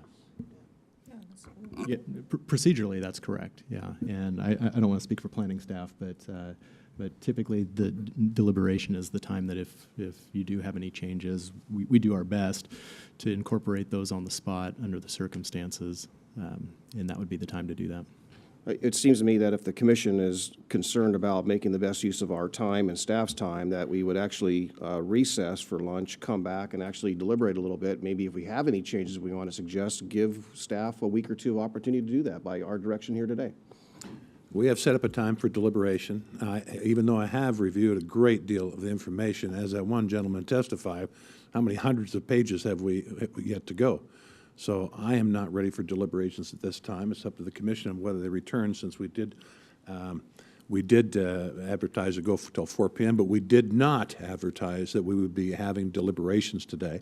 And so I think it's incumbent upon us to inform the public of that. Commissioner Bernard. So at the next hearing, we will have deliberations, and then at what time would we adopt the decisions? I mean, then there would be some adjustments, and then you'd come back at what date to consider those amendments?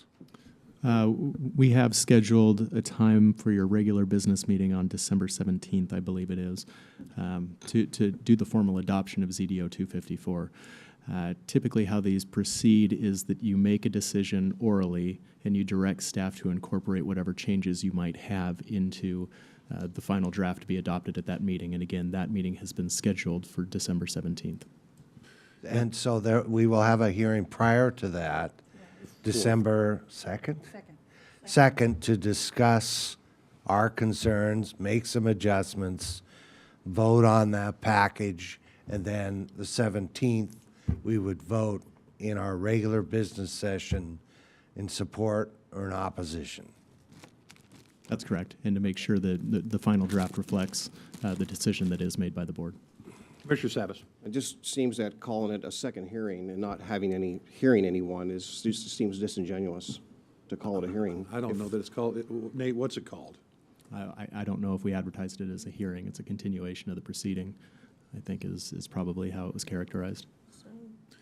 So nomenclature-wise, look, we had public testimony today. We took all that was here. We have proposed, the motion does, that we meet again on December 2nd for deliberation and decision only. We will, I'm sure, come up with some changes, and then those will be incorporated by December 17th into the final, as Jim said, passage or not of the ordinance, correct? All right, Kevin. Commissioner Bernard? Aye. Commissioner Smith? Aye. Commissioner Schrader? Aye. Commissioner Savas? I'm voting no because I think we should still hear people. And Chair Ludlow. Aye, passes 4-1. So this matter, again, will be continued, continued in discussion, deliberation only on Wednesday, December 2nd.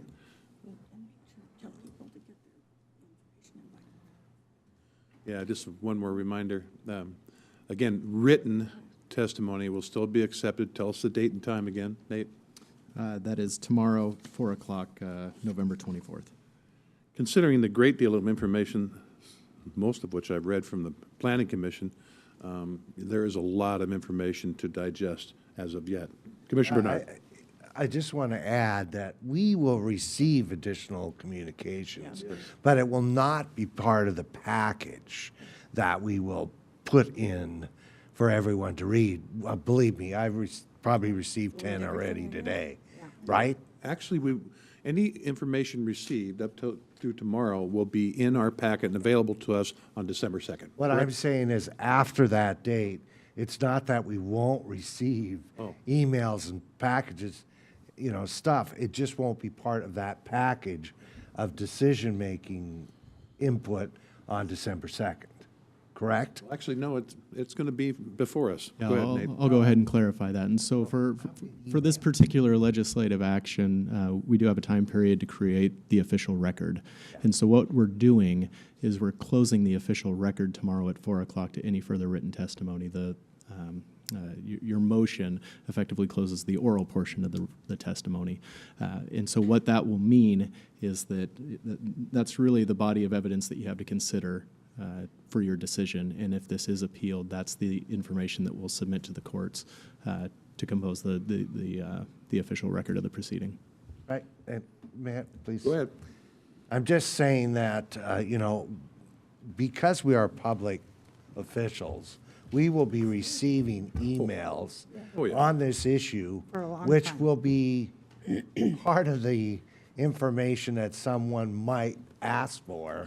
It will not be in the public package portion of the decision that will be, tomorrow night, 4 o'clock, that will be in the package. The rest of the stuff we're going to get anyway, and because we are required to keep that stuff, there's still access for people to retrieve that information should they desire.